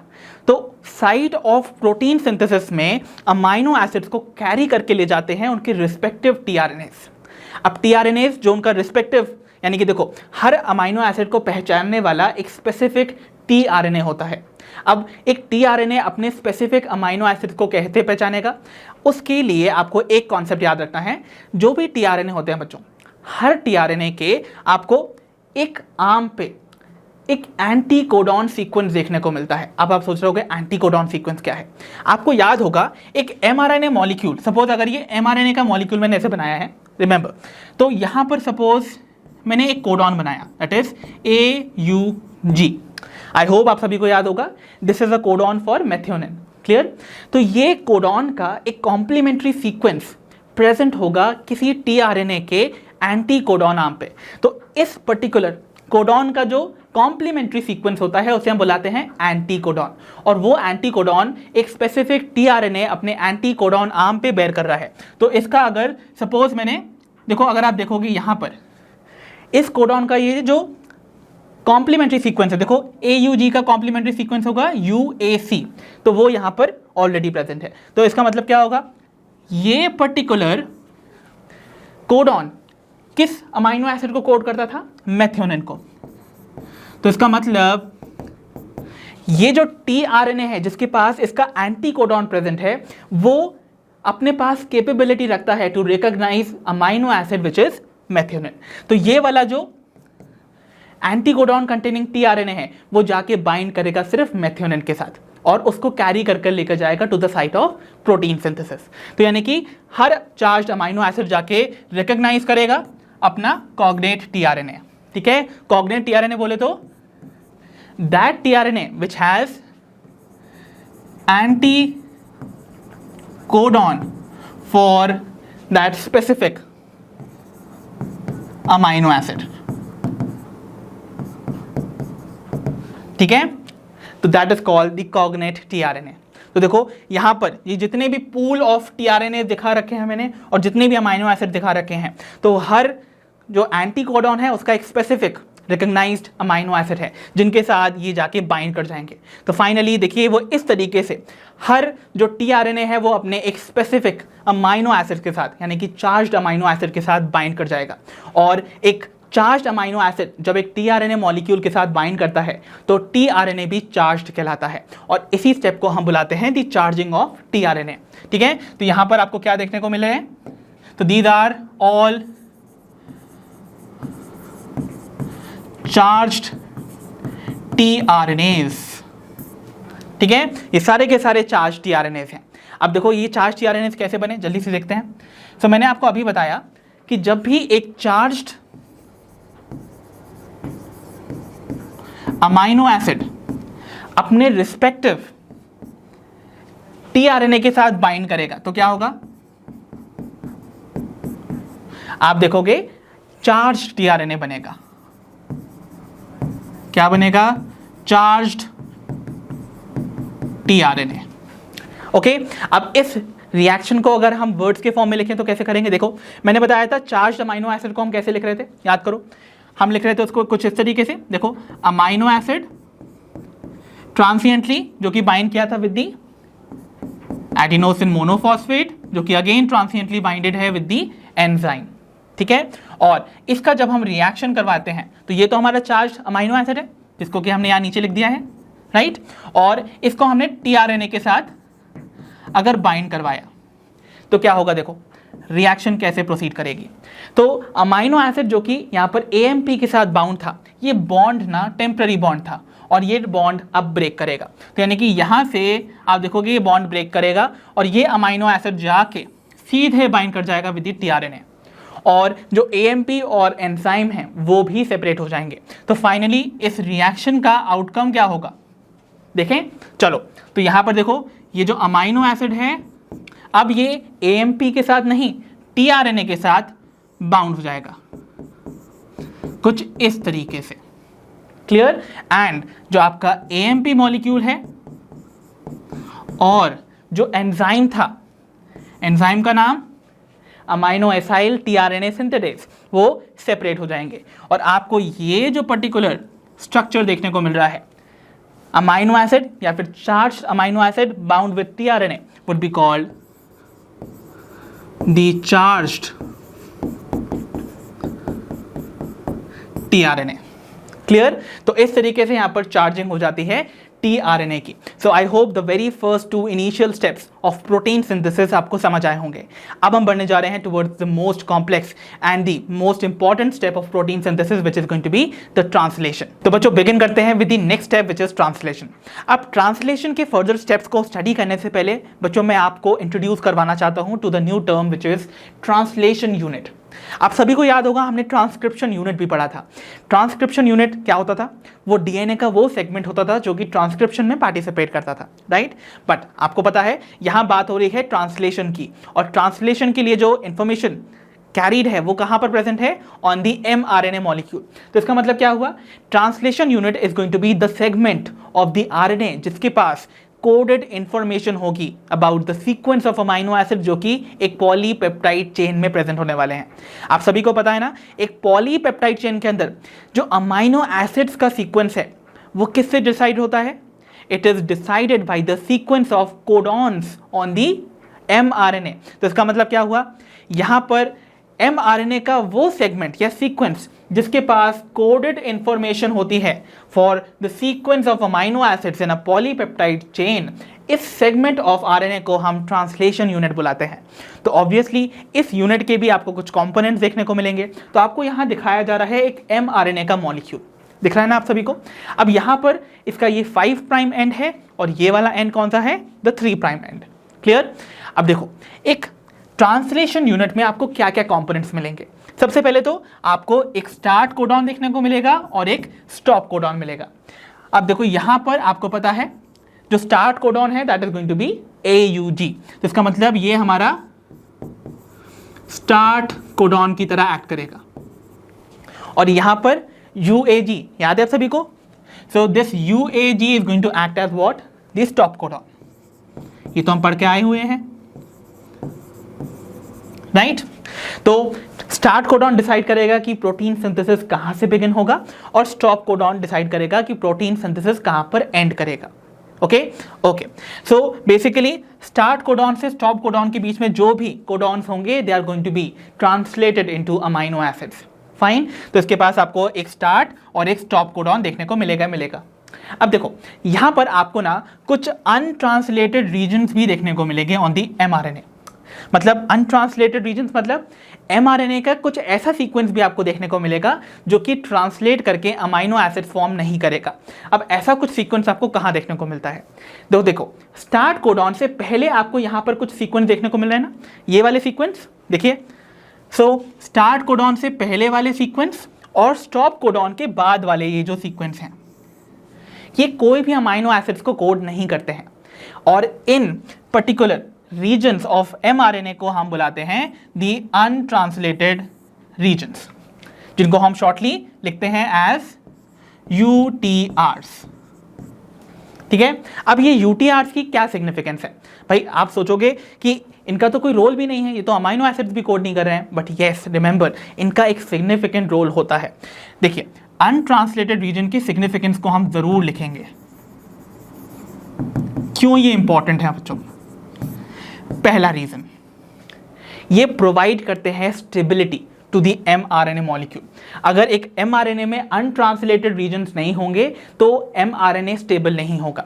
सो फर्स्ट रीजन और first region would be they provide stability to mRNA molecule. Second region, ये जो सीक्वेंसेस होते हैं ना ये ट्रांसलेशनल एफिशिएंसी को बढ़ा देते हैं ऑफ द mRNA। मतलब जो ट्रांसलेशन की प्रोसेस है ना वो ज़्यादा एफिशिएंटली अकर करती है in the presence of these sequences. So they increase the translational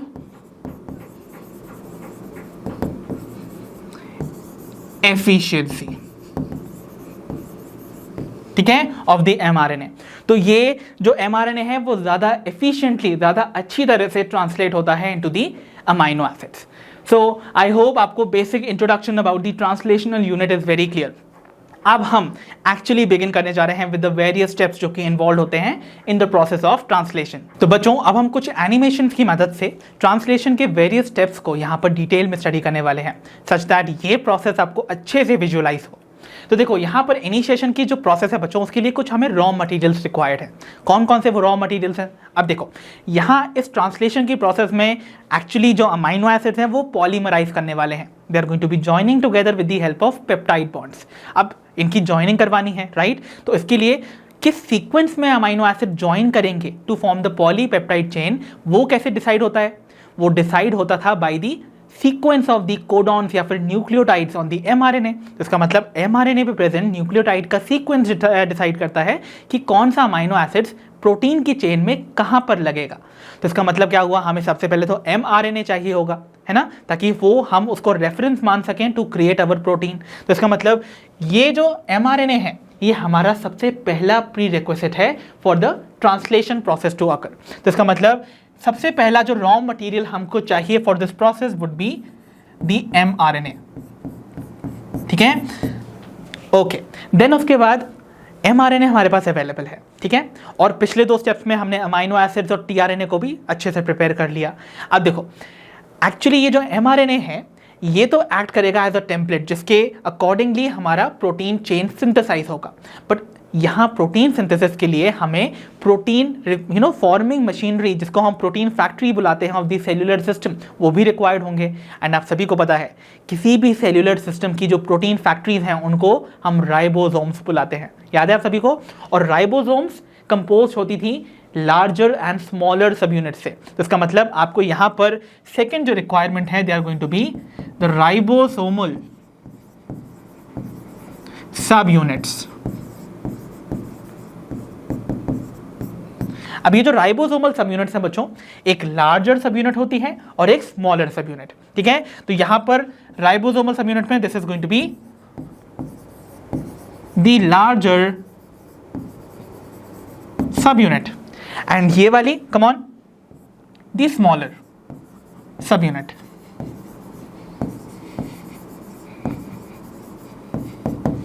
ठीक है, तो दो सब यूनिट दिखाई जा रही हैं।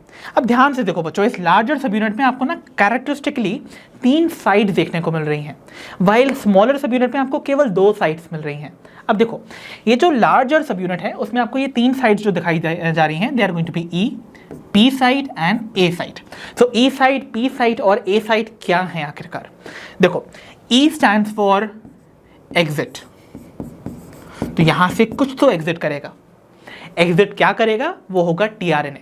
तो जो भी टीआरएनए अपना काम यहाँ पर कर चुका होगा ना प्रोटीन सिंथेसिस में, उसको बाहर निकलने का जो रास्ता है वो ये वाला साइड देता है। तो E side is going to help in the exit of tRNAs after their role has been completely over, ठीक है। अब देखते हैं next side which is P side, और पी साइड यहाँ स्टैंड करता है फॉर द पेप्टाइडल साइड। क्या बुलाते हैं साइड को हम? Peptidyl site. अब देखो इस साइट पे अवेलेबल जो टीआरएनए है वो जो अमाइनो एसिड यहां पर बेयर कर रहा है ना, इस साइट पर ही यहां पर पेप्टाइड बॉन्ड का फॉर्मेशन होगा। तो मतलब वो अमाइनो एसिड अपने नेक्स्ट अमाइनो एसिड के साथ पेप्टाइड बॉन्ड किस साइट से फॉर्म करता है? पी साइट से।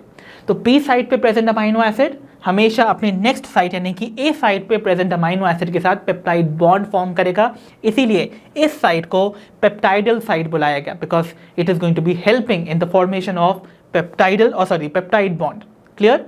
Okay, and lastly we have the A site. A site means the attachment site. So A stands for attachment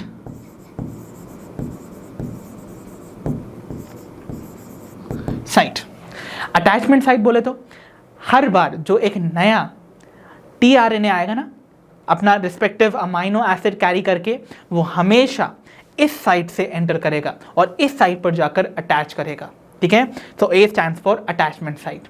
अब now you see one thing, ये जो पी और ए site है ना, इनका मेजर पोर्शन तो इस लार्जर सब यूनिट में प्रेजेंट है, बट इनका कुछ छोटा सा पोर्शन ना आपको स्मॉलर सब यूनिट में भी देखने को मिलेगा।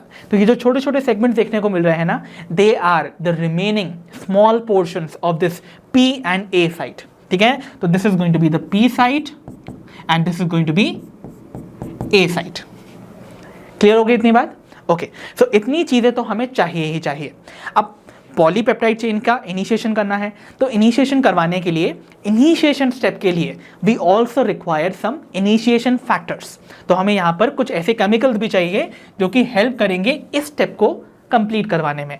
तो इसका मतलब वी ऑल्सो रिक्वायर, या फिर ये जो पर्टिकुलर स्टेप है इनिशिएशन का, it requires some initiation factors.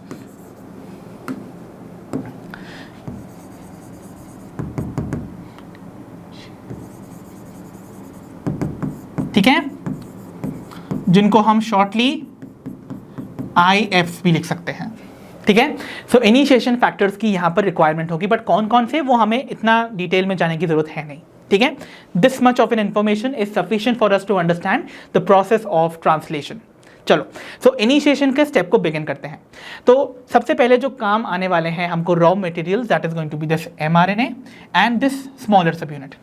तो सबसे पहले आप देखोगे ये जो आपका स्मॉलर सब यूनिट है ना, ये स्मॉलर सब यूनिट इस mRNA मॉलिक्यूल के 5 प्राइम एंड की तरफ जाकर बाइंड करेगा। और बाइंडिंग किस तरीके से होगी आइए देखते हैं। तो नेक्स्ट स्टेप जो हमारा यहाँ पर इनिशिएशन में बिगिन करेगा, that is going to be, देखो यहाँ इस mRNA पे जाके ये स्मॉलर सब यूनिट बाइंड कर गया। ठीक है, कहाँ पर? Near it's 5 prime and.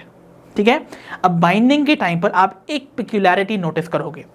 You will see जो स्टार्ट कोडॉन था ना, स्टार्ट कोडॉन, अब देखो इस mRNA के मॉलिक्यूल पे मैंने आपको जानबूझ के अनट्रांसलेटेड रीजन्स नहीं दिखाए हुए हैं। आपको याद रखना है कि स्टार्ट कोडॉन से पहले और स्टॉप कोडॉन के बाद अनट्रांसलेटेड रीजन्स होते हैं, but for our convenience to understand this process nicely मैंने यहाँ पर अनट्रांसलेटेड रीजन्स नहीं बताए हैं। अब आपको बस इतना समझना है कि 5 प्राइम एंड पे जब भी यहाँ पर एक स्टार्ट कोडॉन होगा ना, तो आप देखोगे ये जो स्मॉलर सब यूनिट का पी साइट है वो उस कोडॉन पे जाके ही अटैच करेगा। कैसे? देखो यहाँ पर ध्यान से समझना है। ये है हमारा AUG। AUG स्टैंड्स फॉर, ये बेसिकली आप जानते हो ये एक्ट करता है एज दी स्टार्ट कोडॉन। ठीक है, और ये जो स्टार्ट कोडॉन है वो कहाँ प्रेजेंट हो रहा है? देखो it is present inside this P site. तो बाइंडिंग किस तरीके से हुई? Such that the P site contains the start codon and जो ए साइट है it is bearing the next codon which is the UUU codon. ठीक है, ओके, ये स्टेप आपको समझ में आ गया। अब आपको पता है यहाँ ये जो पी साइट पे कोडॉन है इसका डेफिनेटली एक कॉम्प्लीमेंट्री सीक्वेंस बेयरिंग, यानी कि complementary sequence of the codon would be called the anticodon. तो इस कोडॉन का एंटी कोडॉन बेयर करता हुआ जो tRNA है वो अपना रिस्पेक्टिव अमाइनो एसिड को लेकर यहाँ पर इस साइट पे आएगा कि नहीं आएगा? क्योंकि आपको पता है साइटोप्लाज्म में वो 4 tRNAs अवेलेबल हैं, तो उनमें से एक tRNA जरूर ऐसा होगा जिसके पास इस कोडॉन का एंटी कोडॉन सीक्वेंस होगा और उस एंटी कोडॉन सीक्वेंस के अकॉर्डिंग उसने अपने स्पेसिफिक अमाइनो एसिड के साथ ऑलरेडी बाइंडिंग कर ली होगी। तो इसका मतलब वो जो tRNA है नेक्स्ट स्टेप में आप देखोगे जाके बाइंड कर जाएगा to this P site. Okay, और पी साइट पे प्रेजेंट इस कोडॉन सीक्वेंस के साथ। तो देखो यहाँ पर इस कोडॉन AUG का जो कॉम्प्लीमेंट्री सीक्वेंस था दैट इज UAC, जो कि कहाँ प्रेजेंट है? On the tRNA। इसका मतलब ये इसका एंटी कोडॉन है। ठीक है, और एंटी कोडॉन हमेशा एंटी कोडॉन आर्म पे प्रेजेंट होता है of the tRNA। Fine, now इस पर्टिकुलर tRNA पे उसका स्पेसिफिक अमाइनो एसिड होगा और आपको पता है AUG कोड करता है for a specific amino acid. कौन सा है वो? Obviously methionine. तो यानी कि ये जो पर्टिकुलर आपको अमाइनो एसिड या फिर आप कह सकते हो चार्ज्ड अमाइनो एसिड देखने को मिल रहा है at the P site in the beginning और the initiation step would be methionine. और ये जो मेथियोनिन होगा this is going to be, क्योंकि ये स्टार्ट कोडॉन की तरह एक्ट कर रहा है तो ये फॉर्माइलेटेड मेथियोनिन होगा। ठीक है, तो ये फॉर्माइलेटेड मेथियोनिन है, इस बात को याद रखिएगा। Now what is going to happen next? Come on, finally tRNA अपना रिस्पेक्टिव अमाइनो एसिड लेके यहाँ पर बाइंड कर गया टू द पी साइट जहाँ पे कोडॉन स्टार्ट कोडॉन प्रेजेंट था। अब जाके फाइनली इस कॉम्प्लेक्स को कंप्लीट करने के लिए बस किसकी रिक्वायरमेंट रह गई है, राइबोसोमल सब यूनिट की, विच इज द लार्जर वन। तो लार्जर जो सब यूनिट है ऑफ दिस राइबोसोम वो जाके अब फाइनली बाइंड करेगा कुछ इस तरीके से। एंड इस तरीके से आप देखोगे ये जो टीआरएनए है वो यहाँ पर इस कंप्लीट पी साइट के अंदर प्रेजेंट होगा। ठीक है, तो इसका मतलब आपने क्या देखा, ये जो राइबोसोमल सब यूनिट है ना, इनकी कंप्लीट असेंबलेज हो गई है, यानी कि ये जो लार्जर और स्मॉलर सब यूनिट्स हैं they have joined together to form the complete ribosome. तो यहाँ पर क्या मिला आपको देखने को, we have seen complete assemblage of ribosomal subunits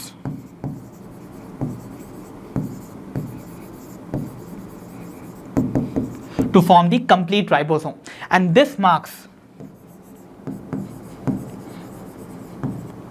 the end of initiation step. तो ये जो इनिशिएशन स्टेप हम पढ़ रहे थे ना, बस लार्जर सब यूनिट की ज्वाइनिंग के बाद, कंप्लीशन ऑफ द राइबोसोम के बाद ये एंड कर जाता है।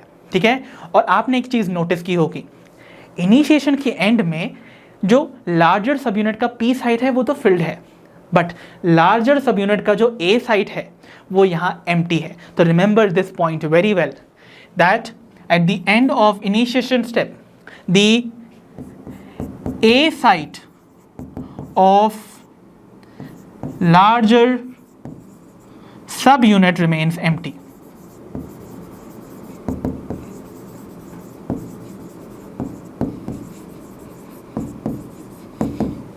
ठीक है, this is very very important for you. तो भाई यहाँ पर इनिशिएशन का जो स्टेप है वो कंप्लीट होता है। आई होप यहाँ तक किसी को कोई दिक्कत नहीं आई होगी। This is an easy step, right. अब नेक्स्ट स्टेप में आगे क्या होगा, आगे आने वाला है इलोंगेशन। और इलोंगेशन को बिगिन कैसे करें भाई, अब देखो इनिशिएशन ने जहाँ पर एंडिंग की थी हमें वहीं से फर्दर प्रोसीड करना है। इनिशिएशन के एंड पे आपको ए साइट एम्प्टी दिख रही थी, तो मतलब इलोंगेशन में होने वाला जो पहला ही स्टेप होगा that is going to be the filling of this A site with the respective tRNA जो कि कॉरेस्पॉन्ड करेगा to the next codon that is U. तो नेक्स्ट स्टेप में देखिए क्या होने वाला है, next step which is the elongation step. अब देखो इलोंगेशन के स्टेप को हम बिगिन करें उससे पहले एक चीज लिख लीजिए, जिस तरह से इनिशिएशन स्टेप को कंप्लीट करने के लिए आपको इनिशिएशन फैक्टर्स रिक्वायर्ड थे, इलोंगेशन को कंप्लीट करने के लिए आपको अगेन रिक्वायरमेंट होगी इलोंगेशन फैक्टर्स की।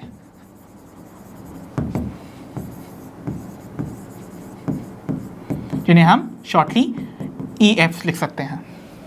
ठीक है, नाउ ये जो EFs हैं ये कौन कौन से हैं, again we do not need to require them, okay, हमको उनको समझने की लर्न करने की कोई ज़रूरत नहीं है। अब देखो यहाँ पर आपने क्या देखा, सबसे पहले तो यस ये जो ए साइट पे अटैच्ड जो कोडॉन था ऑन दी स्मॉलर सब यूनिट, स्मॉलर सब यूनिट पे ये जो ए साइट पे यू था, इसका कॉम्प्लीमेंट्री सीक्वेंस ए कंटेनिंग जो टीआरएनए है वो अपना रिस्पेक्टिव अमाइनो एसिड लेकर यहाँ पर पहुँच गया है। तो अब देखो इलोंगेशन स्टेप में सबसे पहले तो फिलिंग हो गई ए साइट की on the larger subunit. ठीक है, now what is going to happen, अब देखो नेक्स्ट क्या होगा, जैसे ही यहाँ पर एक नया टीआरएनए आया, अटैच किया अपने आप को, इसीलिए तो इसको ए साइट बुलाया था ना, अटैचमेंट यही हुआ। अब आप देखोगे पी साइट पे प्रेजेंट जो टीआरएनए है कंटेनिंग दी अमाइनो एसिड, तो अमाइनो एसिड एंड टीआरएनए के बीच में जो बॉन्ड था ना वो ब्रेक करेगा। तो इसका मतलब ये अमाइनो एसिड अब इस टीआरएनए के साथ डिसएसोसिएट हो जाएगा, सेपरेट हो जाएगा, और सेपरेशन के टाइम पे जो एनर्जी रिलीज होगी वो एनर्जी का इस्तेमाल होगा to form the bond between the next और द एडजेसेंट अमाइनो एसिड, और जो बॉन्ड बनने वाला है that is going to be peptide bond. तो देखो क्या होगा, हम वापस से यहाँ पर विजुलाइज करेंगे। तो सबसे पहले तो देखो बॉन्ड ब्रेक हुआ, और बॉन्ड ब्रेक होते ही जो एनर्जी रिलीज हुई इन दो चार्ज अमाइनो एसिड के बीच में वो यूटिलाइज की जाएगी to form this new bond, and this bond is called the peptide bond. तो याद रखिएगा दो अमाइनो एसिड्स के बीच में फॉर्म होने वाला जो बॉन्ड है दिस इज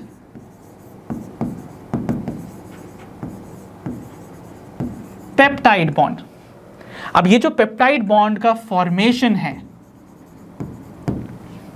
इसको कैटलाइज करने वाला एक एंजाइम भी इसी राइबोसोम की लार्जर सब यूनिट में प्रेजेंट होता है। So it is catalysed by an enzyme, but unlike most of the enzyme जो कि प्रोटीनेशियस हैं, ये enzyme is not a protein, this is ribosomal protein. तो इस एंजाइम को या फिर इस पर्टिकुलर एंजाइम को हम जो नाम देंगे that is going to be ribozyme.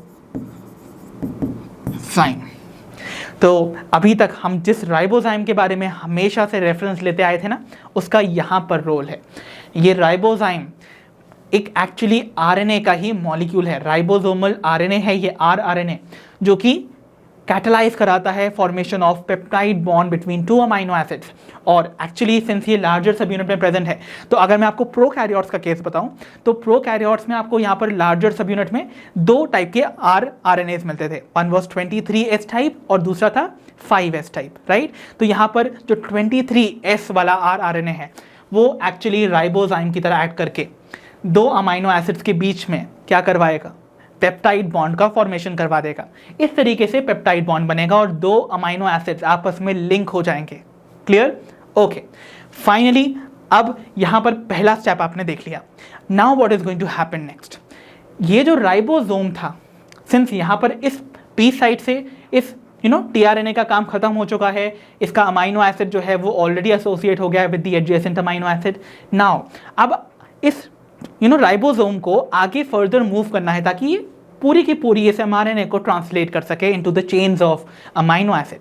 तो अब आप देखोगे ये जो राइबोसोम है ये स्लाइड करेगा ओवर दिस एमआरएनए। तो ये जो पूरा का पूरा राइबोसोम है ना, ये इस आरएनए के ऊपर स्लाइड करेगा। किस डायरेक्शन में स्लाइड करेगा? From 5 prime direction to 3 prime direction.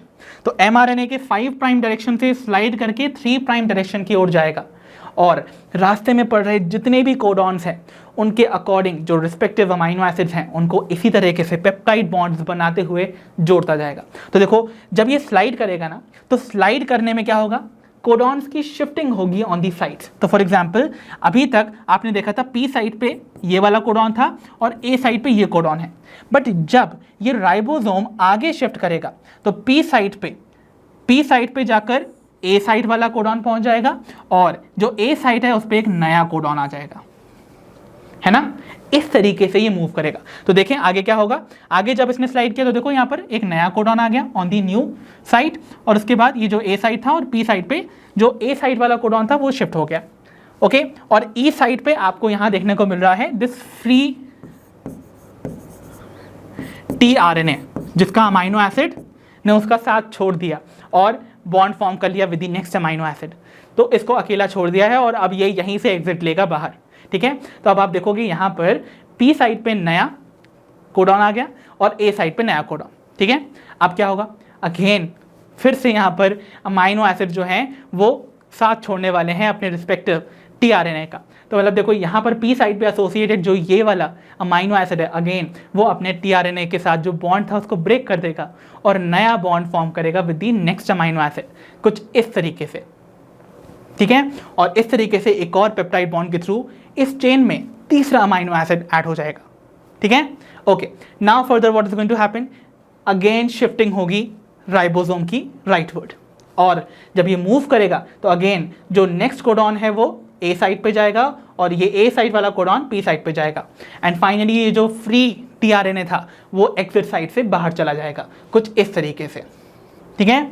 अब देखो अगेन नए कोडॉन के अकॉर्डिंग जो कि ए साइड पे प्रेजेंट है उसका एक रिस्पेक्टिव टीआरएनए अपना रिस्पेक्टिव अमाइनो एसिड लेकर आएगा, जो कि अगेन जहां पर आप देखोगे पी साइड पे अवेलेबल जो चार्ज टीआरएनए हैं उनके बीच में, यानी कि चार्ज टीआरएनए के टीआरएनए और अमाइनो एसिड के बीच में बॉन्ड का ब्रेकेज होगा, पेप्टाइड बॉन्ड का फॉर्मेशन होगा with the next amino acid and again एक और new amino acid peptide bond के थ्रू ऐड हो जाएगा टू द चेन एंड इस तरीके से ये स्टेप बार बार रिपीट होगा, जिसमें आप देखोगे कि जो चेन है पॉलीपेप्टाइड चेन वो इलोंगेट करती जा रही है और इसीलिए इस स्टेप को हम इलोंगेशन स्टेप बुलाते हैं। तो this process continues like this and finally ये प्रोसेस तब तक कंटिन्यू करेगी जब तक कि नई जो ए साइट है उस पर एक स्टॉप कोडॉन ना आ जाए, और स्टॉप कोडॉन तो यहाँ पर अवेलेबल है।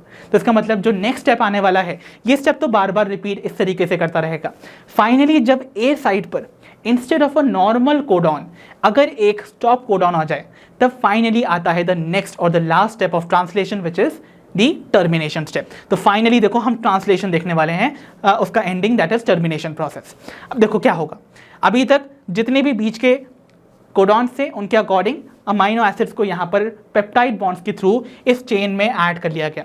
तो इस तरीके से आपको long chain of amino acid देखने को मिल रही है joint together by peptide bond forming a polypeptide chain. अब देखो फाइनली यहाँ क्या हुआ है, यहाँ पर ये जो ए साइट थी, ए साइट पे this A site has a stop codon over here, याद है UAG। सो UAG एक स्टॉप कोडॉन है। तो स्टॉप कोडॉन आप जानते हो ये किसी भी अमाइनो एसिड को कोड नहीं करता है। अब जब ये किसी अमाइनो एसिड को कोड नहीं करेगा इसका मतलब ये कोड करेगा फॉर सम रिलीज फैक्टर्स। तो इस टर्मिनेशन के स्टेप के लिए रिक्वायरमेंट होती है, requires release factors that is RFs। ठीक है, तो रिलीज फैक्टर्स ही रिलीज करता है। तो जैसे ही यहां पर कोडॉन आया UAG that is a stop codon, तो यहां पर instead of binding of new tRNA यहां बाइंडिंग होगी किसकी, एक रिलीज फैक्टर की, समथिंग लाइक दिस। तो रिलीज फैक्टर जाके यहां बाइंड करेगा। अब इस रिलीज फैक्टर की बाइंडिंग का ही कॉन्सिक्वेंस होगा दैट ये सारा का सारा जो कॉम्प्लेक्स है ना ये डिसअसेंबल हो जाएगा। मतलब क्या होगा, मतलब ये रिलीज फैक्टर की बाइंडिंग इस राइबोसोमल सबयूनिट्स को सेपरेट कर देगी फ्रॉम द mRNA, और साथ ही साथ tRNA से अटैच्ड ये जो पॉलीपेप्टाइड चेन है ना वो भी सेपरेट हो जाएगी। तो कुछ इस तरीके से डिसअसेंबली हो जाएगी और ये पॉलीपेप्टाइड चेन फ्री हो जाएगी in the cytoplasm. Clear, and ये mRNA भी सेपरेटेड होगा एंड फाइनली आपको मिल जाती है अ पॉलीपेप्टाइड चेन। तो इस तरीके से सिंथेसिस हुआ एक पॉलीपेप्टाइड चेन का। और ये जो पॉलीपेप्टाइड चेन है इसमें अरेंज्ड अमाइनो एसिड्स का sequence is going to be according to the sequence of codons on the mRNA, जिससे इसको ट्रांसलेट करके बनाया गया है। तो इसका मतलब क्या आप बता सकते हो जेनेटिक कोड का कौन सा यहाँ पर फीचर एप्लीकेबल होगा? Yes, that is collinearity. मतलब the sequence of amino acids on the polypeptide chain is going to be linear, or as per the sequence of codons or the nucleotides on the mRNA. इसी को हम collinear nature कहते थे of the genetic code. So I hope the entire process of protein synthesis and especially the translation step, इनके various जो steps है, initiation, elongation and termination, जिनको मैंने आपको काफ़ी अच्छी तरह से विजुलाइज करके पढ़ाया है, वो आपको अच्छे से समझ आया होगा। कोई और भी डाउट्स होंगे तो डेफिनेटली आप हमसे पूछ सकते हो। सो बच्चों, this was all for today from the chapter molecular basis of inheritance. I hope आज के सेशन में हमने जो भी टॉपिक स्टडी किए वो आपको अच्छे से समझ आए होंगे। अब हम मिलेंगे अपनी नेक्स्ट वीडियो में। अंटिल देन आप अपना ध्यान रखिए, पढ़ते रहिए, और जैसे कि आप सभी जानते हो, लर्नो हब फ्री है पर बेस्ट है।